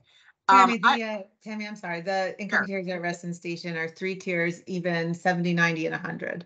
70, 90, and 100. Thank you so much. Sure. That's huge. Let me write that down. 70, 90, 100. All right. And what percentages at each of your 19% there? 3 even tiers. 3 even. 19 and a half divided by 3. That's perfect. Tiers. That's perfect. And is it even tiers at Row? Yes, ma'am. Okay. At Row 2. Okay. All righty. We have a big problem with your tree planter boxes. You had mentioned the 8 feet wide, and then the 8 foot wide sidewalk, and then the 4 foot building between the sidewalk and the building. Can you go to the graphic that you have showing it from sunset, please? Yeah. Yes, right there. Unless a magician has shown up, the aperture drawing, which shows trees all along there, that doesn't exist, does it? Unless they moved it recently, there was the space was so narrow there in between Aperture and Sunset, there was a transformer box sticking out in the middle of a sidewalk, blocking people walking, or I guess wheelchairs, everything. I mean, you could get around it, but it was absolutely not planned correctly. And this drawing shows trees, which makes me exceedingly nervous because that doesn't exist. Then we come down in front of yours and we see wonderful trees, sort of. I mean, they're not in, obviously, those 8-foot planter boxes are not going to allow trees to grow into towering, shading, you know, the roadway or anything. Your buildings are way bigger, but I'm very concerned about how we're seeing the vegetation depicted here, and will it really turn out to be that way? We have been abused in Reston by projects prior to yours. You are the unfortunate recipient of skepticism because we've been so cheated out of trees that we've been promised, and then, oh, it can't happen. So we're very sensitive to that. Apologies if I sound harsh, but I'm coming from experience. We'll double check, Tammy. Yeah, and regarding the trees, I saw deciduous, no evergreens in your scale, in you showed a bunch of varieties of deciduous trees, but I didn't see any evergreen category whatsoever. Did I miss it? Mark? No. This is Mark Polisi from Mahan Reichel. I think all of the public, along the public realm, within that landscape panel that is a continuous in the number of cases, a minimum of 8 feet wide. We are not suggesting any screening elements such as tall shrubs or evergreen trees along the perimeter of the site. I'm talking about anywhere in the site. I looked at the tree schedule. I didn't see a category for evergreens. Yeah, I think I don't think that you're missing anything. I think that we are trying to keep open sight lines for the safety and openness of the site and the safety of the individuals within it. So there's there's a number of shrubs and large shrubs which will have flowering color and other characteristics, but we've been void of any evergreen trees in this urban environment. I would suggest you rethink that. What about the caliper of the trees? Seem very small and not a lot of them for the mass of the huge buildings. I do not believe that the urban forester will give us any credit above a 3.5-inch tree. That's correct. They prefer the smaller trees for better soil and root establishment. So that's correct. 3.5 caliper. Wow. All righty. Is the obviously, I just want to confirm the deck of the parking garage is flush, it's flat, right? Even though the topography surrounding it is grading down to the west, the deck is flat, correct? Yeah. The road parking deck is flat? It's generally pretty flat. There is some sloping related to ramping that gets you from one level to another, but the parking across the entire site is really effectively underground, and you ramp. Yeah, no, I'm not talking about that. I'm talking about the top of the parking garage on which you're building all your buildings. Yeah. That's a flat, you flattened that out. Right. Exactly. For all intents and purposes, it's flat. It has pitches and slopes to it, but for the most part, it's at that one level. Yes. All right. That's what I'm getting at. I just wanted to be sure I wasn't missing something, that it's grading downward to the west. Okay. I've gone through here and I have pages of questions on different pages from your proffers, but I don't think we have time to go through every single one of these. Yeah, again, those haven't been vetted by the county yet. So, I mean, I'd be happy to hear your questions, Tammy, and talk about them with you offline if you'd like, or, we come back to you, they'll look a little bit different. Right. I did have the same question about ADA and this corner park. And before you had ramps with switchbacks. And now I'm hearing that there is an elevator. Yes, ma'am. Is there a way for a non-elevator person to get up from the junction of Wheelie and Sunset without using that elevator? Mark, you want to talk to that? Yes, there's a grand stair from the corner intersection of Wheelie and Sunset Hills that comes up. That a wheelchair can't get up a stair. She means someone in a wheelchair who doesn't want to use the elevator. Then the route, alternative ADA accessible route.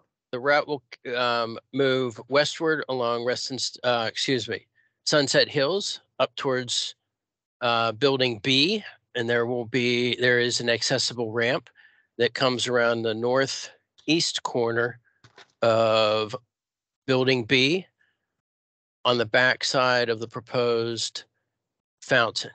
You can see it in the illustrative site plan, Sam. Okay, and so can you go back to that right, that one, that diagram.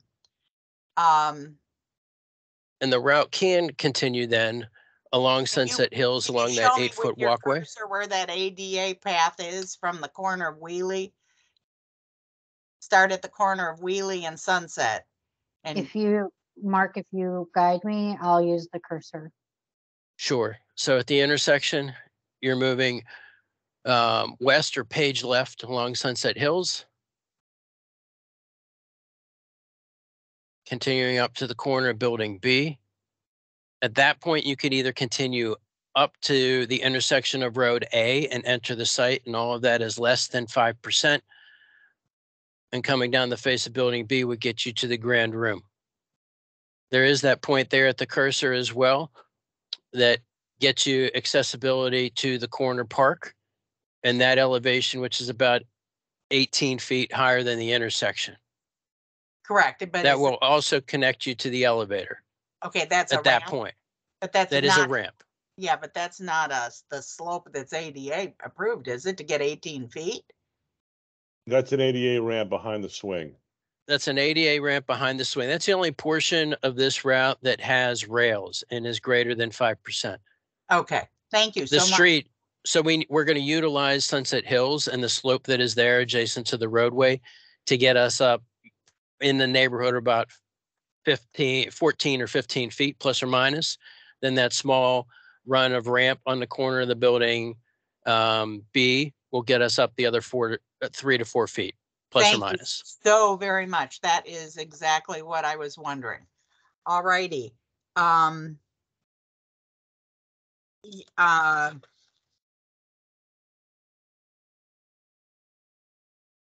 The setback from the streets, do we really have enough setback from, I mean, you've pinched in Wheelie to afford, I'm concerned, or I'm interested in the bike lane and the pinch in of the turn lanes.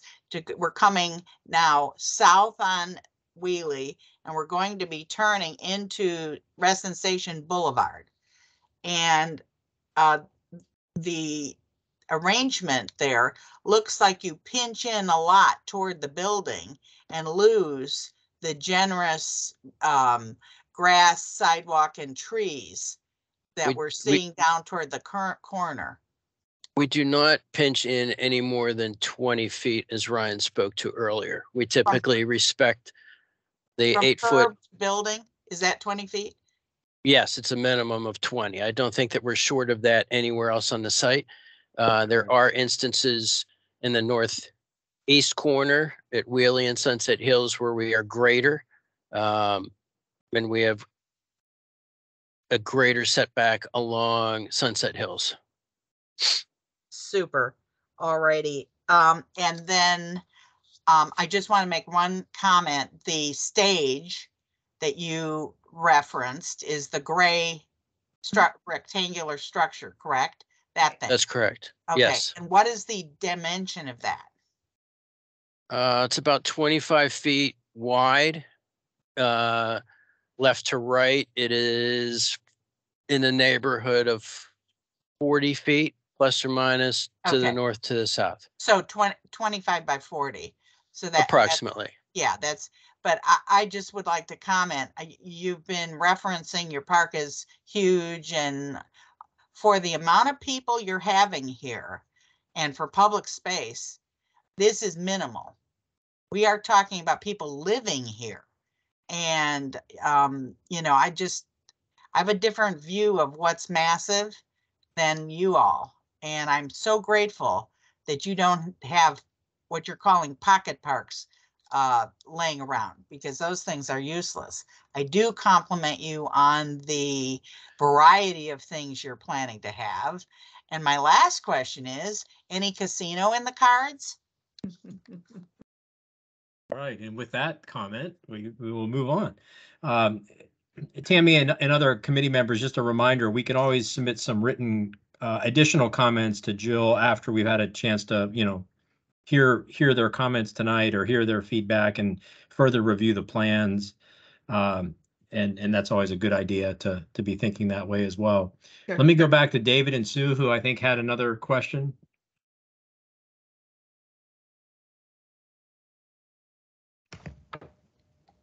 There we go. Sorry. It's just a question on the park, on the park and the corner park and the amphitheater. And I think you've done a nice job of orienting the amphitheater so that the sun would be in the eyes of the performer. Although I'm looking at the benches and I'm trying to see which way those go. If people are seated on the benches, just to double check. So the sun at any time of the day would not be in the eyes of the audience. Is that correct? Maybe I'm confused. So the amphitheater seating that I was talking about is sort of right south of the corner park. And the performance stage that I was talking about is to the west of the grand room. Oh, it's Are you west. talking about the relationship of those two elements to one another? Yeah, the relationship of where the audience would sit to in an amphitheater type of event, where the audience would be looking in relation to where the performers are on stage or in a staged area. Again, the buildings may shield the sun from the onlooker's eyes, but what one wants ideally is that the performers, it's okay if the performers or musicians or whomever have the sun in their eyes, but you never want the audience looking onto a stage and the sun in the audience's eyes. Do you see what I mean? Jill, if I understand the question, Please. the amphitheater, the amphitheater by the splash pad is oriented facing north. Therefore, the audience would have the sun at their back, generally speaking. Okay, so if they're sitting on those benches, the sun would be to their back. That's excellent. Right. Okay, Yeah. That's great. That's exactly what you want. Thanks, Okay, Josh. I just wasn't sure from the map how that worked. I just wanted to reiterate one thing. Michelle's last comment. I completely agree with that. It's time to revisit the affiliation with Reston Association. It's very important that residents here are part of and members of Reston Association. And so I think 2015 was a long time ago. These residents are going to use the future athletic field across the street. They're likely to walk down to the ponds by the old Fannie Mae building and use that open space there and other open space in Reston. So I would strongly suggest that you reopen and activate conversations with Reston Association about that. I can promise that I will bring it up. Okay, thank you. Okay. Michelle, did you have another comment? Your hand was still up. Yeah, I did. I did.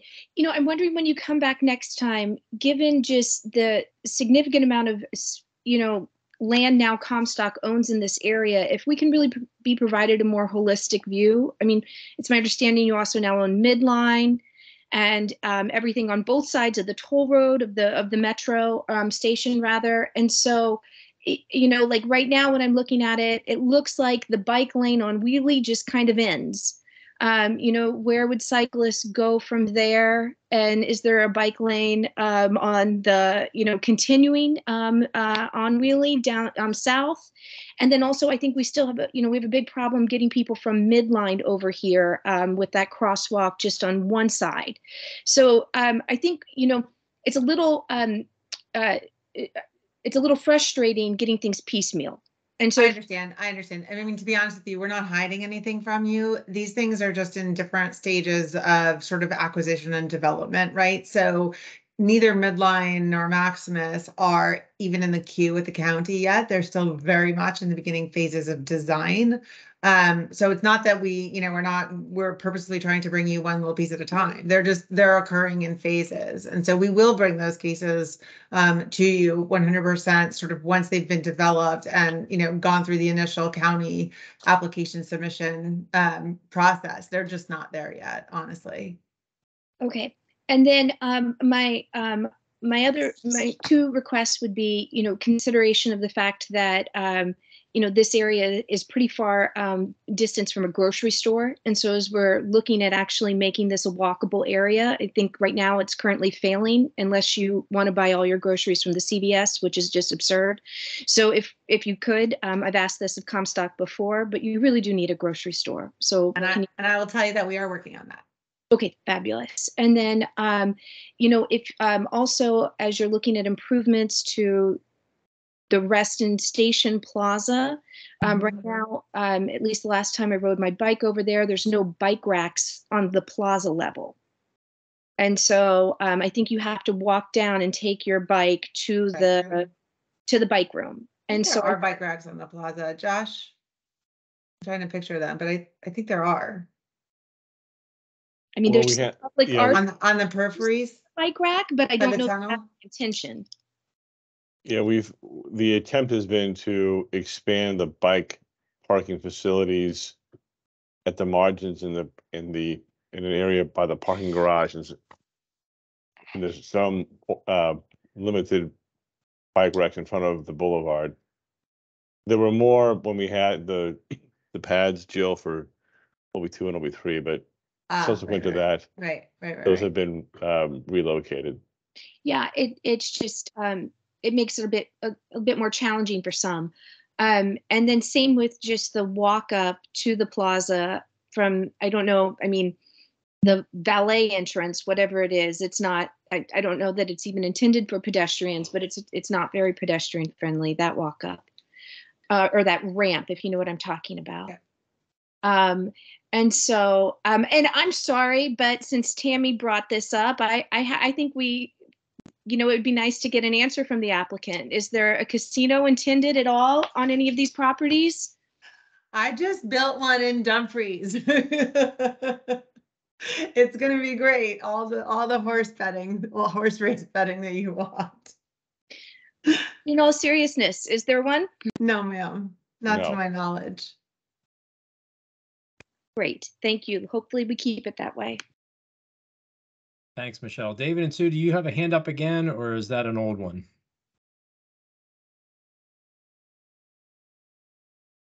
All right, hearing none. If anyone else from the public has a comment, please raise your hand or speak up. But let me finish out here because we're starting to get a little bit late. I just want to give a few final comments based on what we heard. I reiterate some of the concerns about. Well, first of all, I think the quality of the development is really superb. I mean, the team has done a great job, and there's a lot of great things to this development. And I am a little concerned about Sunset Hills Road and what we are seeing along Sunset Hills Road, and it's primarily because there's a lot of utilities there. And so I encourage you to take a really hard look at the landscaping and making sure that you can do even more than what the plan shows, because right now the plan is very sparse along Sunset Hills Road. And with the overhead utility lines and the underground utility lines, I really question, can some of that really be constructed and built? You also have a lot of transformers on Sunset Hills Road, so that's kind of becoming the de facto back of house, and it's inevitable. I mean, these blocks of this size, they don't have internal alleys, and so there has to be a back of the house somewhere, but that could also be dressed up and landscaped and really screened properly. So I just encourage you to pay very particular attention to that. Rob, on that point, I can tell you, so we processed a design interpretation that's been mentioned a couple of times. And it took us a couple of years, honestly, to get through because the staff was similarly concerned about the treatment of those transformers. And so it's very carefully negotiated and documented in that interpretation. I'd be happy to send it to you because we intend to keep it. Yeah, again, I just say that the plans right now are very sparse and they just need to be beefed up along that whole frontage. So the proposed trail over behind the existing office building near the RPA, I just encourage that to be. It's a neat idea. It just looked a little bland. Maybe that can be maybe a few more nodes in the boardwalk to make it a little bit more enticing for someone to want to walk in there and take a look. And again, I just encourage the members that if you have additional comments, feel free to submit those after this meeting without any problem. I'm sure Joe would like to see that. Dave Bryant, did you have a comment? I did want to bring up one thing. You mentioned something about overhead utilities along Sunset Hills Road. Yes. We are closing in on the tail end of a $3 million investment to take all of those overhead lines and put them underground. We have one last Verizon cable to put underground, and then all of the overhead wires are gone. That is great to hear, David. I guess depending on where those are going to be located, can you landscape above whatever? Well, Rob, to build on what Dave said, we also had the opportunity to push a lot. Now, not all of them, but there are a lot of them that are utilizing the Sunset Hills Road lane as well as some of the relocation. That's great. So it's under existing. Some of it's under existing asphalt. Okay, great. Well, listen. Let me ask Commissioner Carter if he has anything he'd like to say at this time.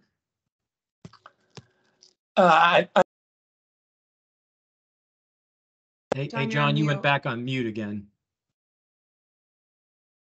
I want to go with the applicant around all of the streets.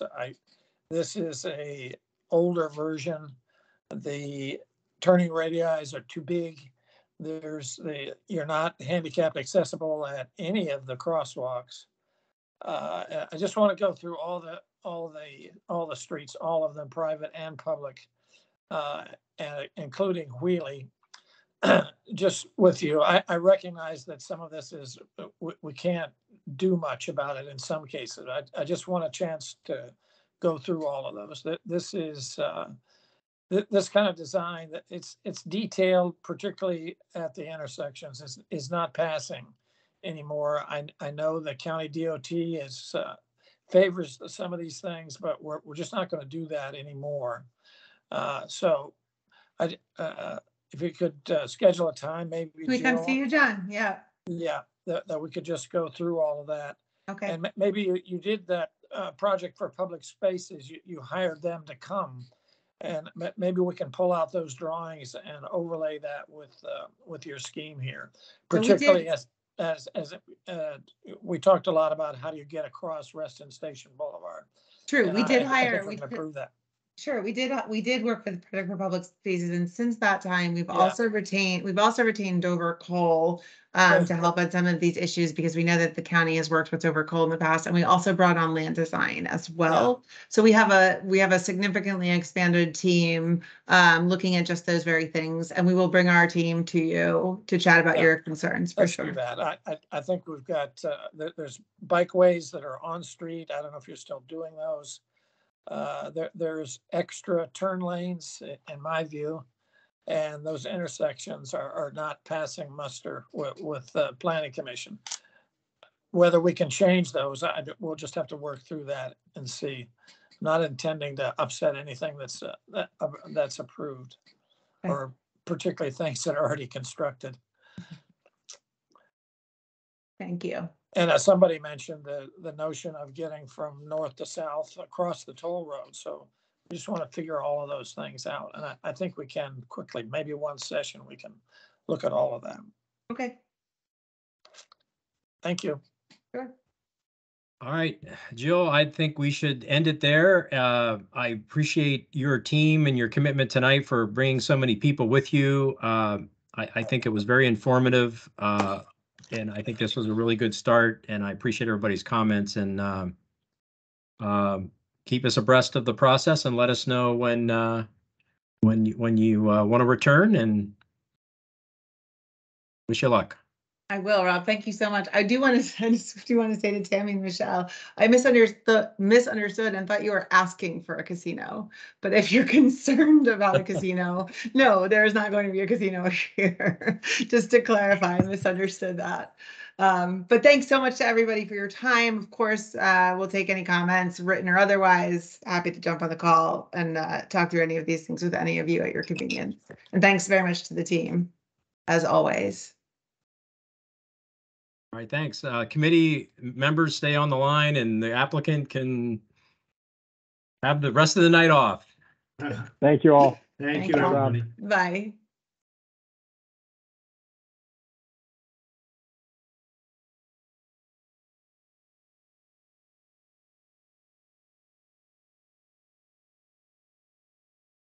All right.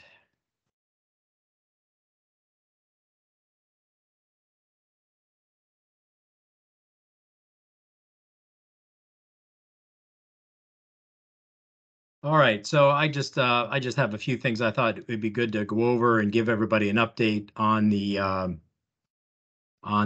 nominating subcommittee. Mike, do you want to start things off? Yes, Rob, sure. Yeah, thanks. Hi, everybody. I just have a couple of comments related to the last P&Z meeting that I couldn't make, but that I watched the video of. And this is not intended to initiate some discussion. This is just observations on some things that were said in my absence. When the nominating committee met on December 7th, there was nothing nefarious in my objectives with respect to any particular candidates. My only goal in conducting the meeting, as I did, was to speed it up. I've been on these before, and they can go a long time.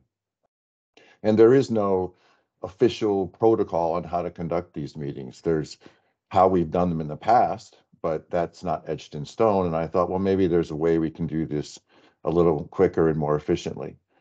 As part of that, when I proposed that we vote separately on the candidates that were interested in only being an associate member, I went to each person on the call one by one to see if they were okay with it. And I don't remember any objections, or I wouldn't have done it. And the inference that I rigged this vote when some committee members' favorite candidate didn't get elected is just false, and it's offensive. But that being said, since there was a lack of confidence in the way I conducted the process, I decided it was just better that I step back from leading this revote, and I asked Rob to manage it, just so that there was no more concern. And that's all I just wanted to say on the public record. Thank you. Thanks, Mike. So to bring the committee up to speed, the nominating subcommittee, as you all know, had given a recommendation at our last meeting, but there was some concern over some of those results and just the way they were presented. And so there was a motion that was made to go back to the nominating subcommittee, and for the subcommittee then to come back to P&Z with a recommendation of 2 regular members and 3 associate members, and then each of those associate members would be ranked in order of preference. That's not to say that P&Z's already decided to add 5 members. It was just meant to be, that's what the nominating committee would come back to our group, and then we would decide how many members, if any, do we want to bring on board. So we ran into a snag where we tried to schedule a meeting, and there were several people that had some long commitments out of town and they couldn't attend meetings, and we couldn't get everybody together at the same time. We did seem to have consensus that everybody should get a vote, and if that meant that there'd be some absentee voting, that's okay. So the goal is going to be to organize a meeting, have as many people on the nominating committee as possible that can attend, but then also accept absentee voting that would be sent to everybody by email so everybody would see it. And so yesterday I sent out a sample ballot basically to the nominating committee. It's just how they could simply fill that out, or they could give us names and we could fill it in and basically just add it up and see how it shakes out, and then how that would be then presented back to the P&Z.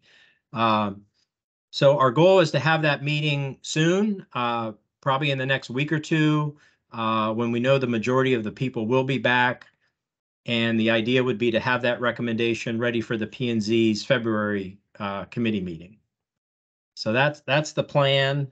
Sorry that it's taken so long. It's like herding cats. But let me add one more thing. So one thing that came out of this was Larry Butler contacted me from Reston Association. Larry is our Reston Association representative on the subcommittee.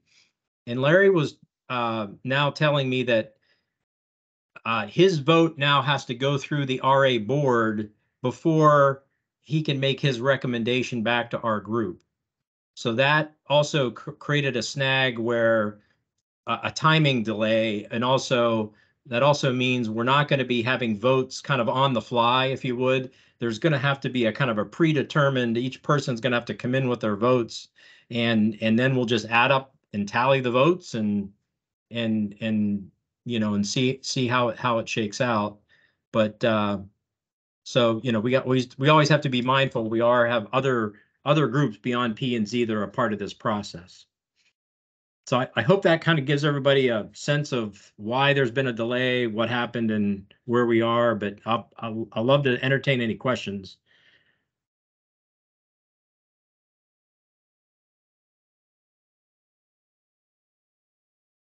All right, hearing no questions, I wanted to go on to a couple other administrative items, and then I'll just open up the floor. I did send out some dates for the rest of the year. I found 2 dates that were in conflict with holidays, and so I effectively moved our meeting date to the next week after the holiday, and just to give us all a good sense of how some of these dates shake out. The first holiday is next month, and so our meeting has already been moved to the 27th of February. So hopefully that helps everybody in the planning. A couple other things I just wanted to make of note. Many of you probably know, but this SSPA, site-specific plan amendment process, is underway in Fairfax County. There's been over 75 applications that have been filed. I forget what the number is in Hunter Mill, but there's quite a number of in Hunter Mill. Those hearings are, well, I can't say hearings. There's some initial community meetings have already started to take place. One of the best sources of information is the Hunter Mill newsletter. I find it very informative, where it gives a lot of the links to a lot of the meetings. And I think the next meeting is Tuesday, January 31st, where they've kind of divided up some of the Hunter Mill cases, and they've grouped them into, I think it's group 3 is meeting then. So they've already had 2 group meetings. There's also a great, the county, Fairfax County has a great website. If you just Google SSPA process, I think you'll find their website, and you can go to an interactive map, and it brings up the land use cases and their location, and you can actually get a copy of a plan. It's very informative. And so what I noticed already is some of the land use cases that we've already seen on this committee are now a part of that process. One of the sites specifically was that the one residential case along Sunset Hills Road near the post office. When they came before us and presented it, and then it was discovered that they were not in conformance with the comprehensive plan. So they are, trying to change that. So, and that's just one of many examples that have been filed. And I know some of you have already sent in some comments to the county, which is always a good idea if you have comments. My understanding, switching to the Reston Comprehensive Plan update, my understanding there's a meeting this Thursday, January 26th. And that's kind of like a workshop between the Planning Commission and the committee to continue that process. If anybody has any further update, I'd love to hear it. And then the last thing today, I did see it was announced that 2 hotels are coming over to the Reston Town Center South, right next to that Fannie Mae building, where Marriott is combining a Marriott Residence Inn and a what do they call it? AC hotel. It's a Marriott brand, and they're going to have 2 brands of Marriott in the same hotel. I just thought that was interesting, and the first time I had heard that was coming to that location. So that's what I've got. Tammy? Thank you.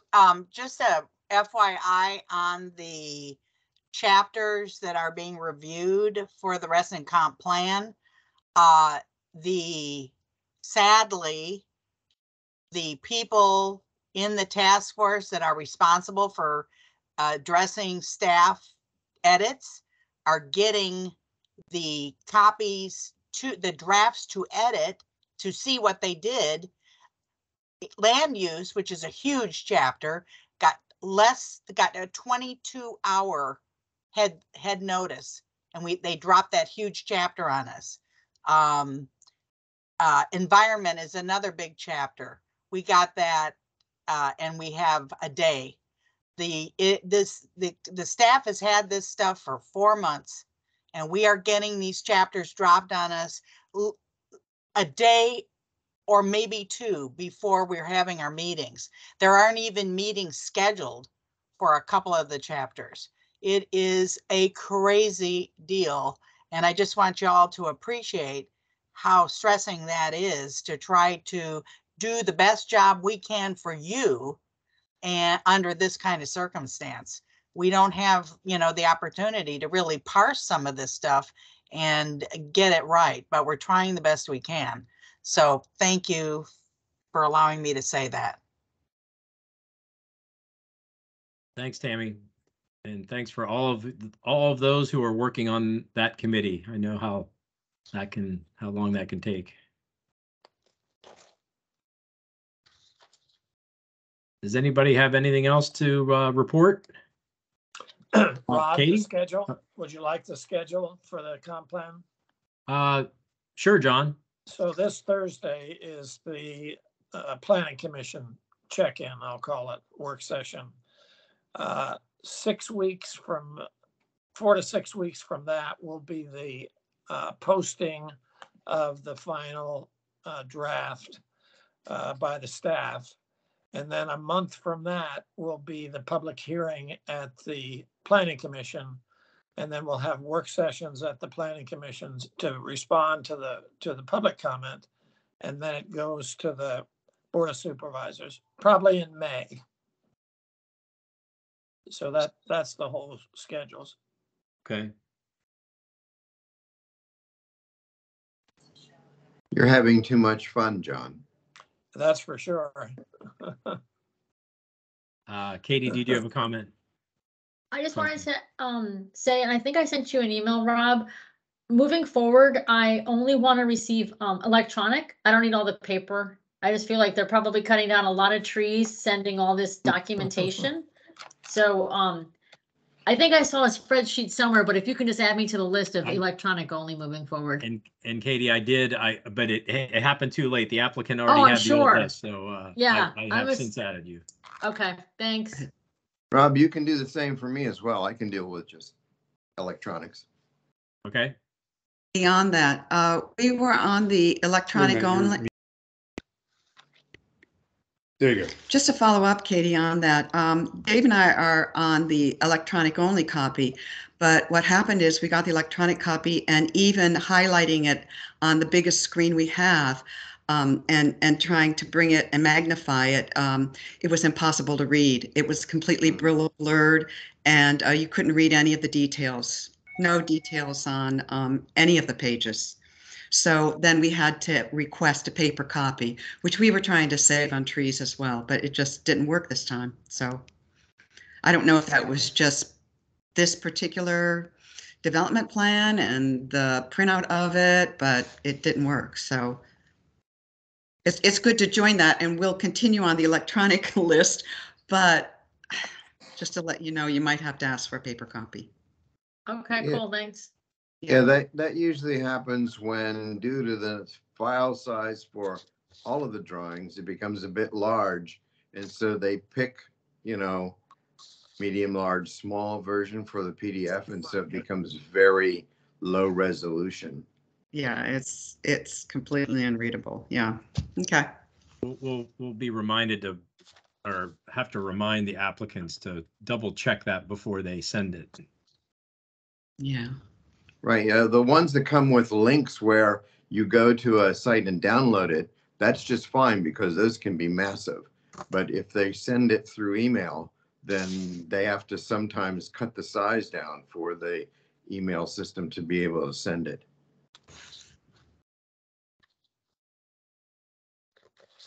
Well, everybody, that's all I have tonight. We coming up in February, we have the a piece of the Associated Drive area of Reston that's coming in for a development plan. I've only seen a small version of what's intended. I haven't seen the application yet, but I also know, I do believe that part is also a part of the SSPA process. So I'm now going to be wondering, what are they coming in with, and then how does it relate to the SSPA process? Right. So That's crazy. yeah, I'm also concerned it's just a small piece of the larger association area that, to have that development come in piecemeal, I would be really concerned about that. I think that has a lot to do with multiple owners. Oh, I'm sure it does. Yeah. So that each little parcel is separately owned. This is not one of the ones that wants to be historically capped, is it? There was one over there that was possibly an historic building, and it was on the northeast quadrant of that Association Drive. Until we get the application, Tammy, I really don't know, but I think it might be in that upper northeast. Well, then it might not be in the SSPA, because the SSPA had two parcels there that were not included in the SSPA. At least two, if not three. Rob, thanks an awful lot for the background work you do. I don't know what's going on. Oh, thanks, Dick. You're on the screen twice, so that's why I think you're echoing. So. Ah, he's got an evil twin. Yeah. I thought I cut myself off when I rejoined. I overdid it. I won't do that again. Thank you for doing the schedule, Rob. Really appreciate that. Oh, sure. All right. Do I hear a motion to adjourn? Yeah, so move. All right. Second. Everybody, thank you for tonight and your comments, and look forward to seeing everybody in February. Bye.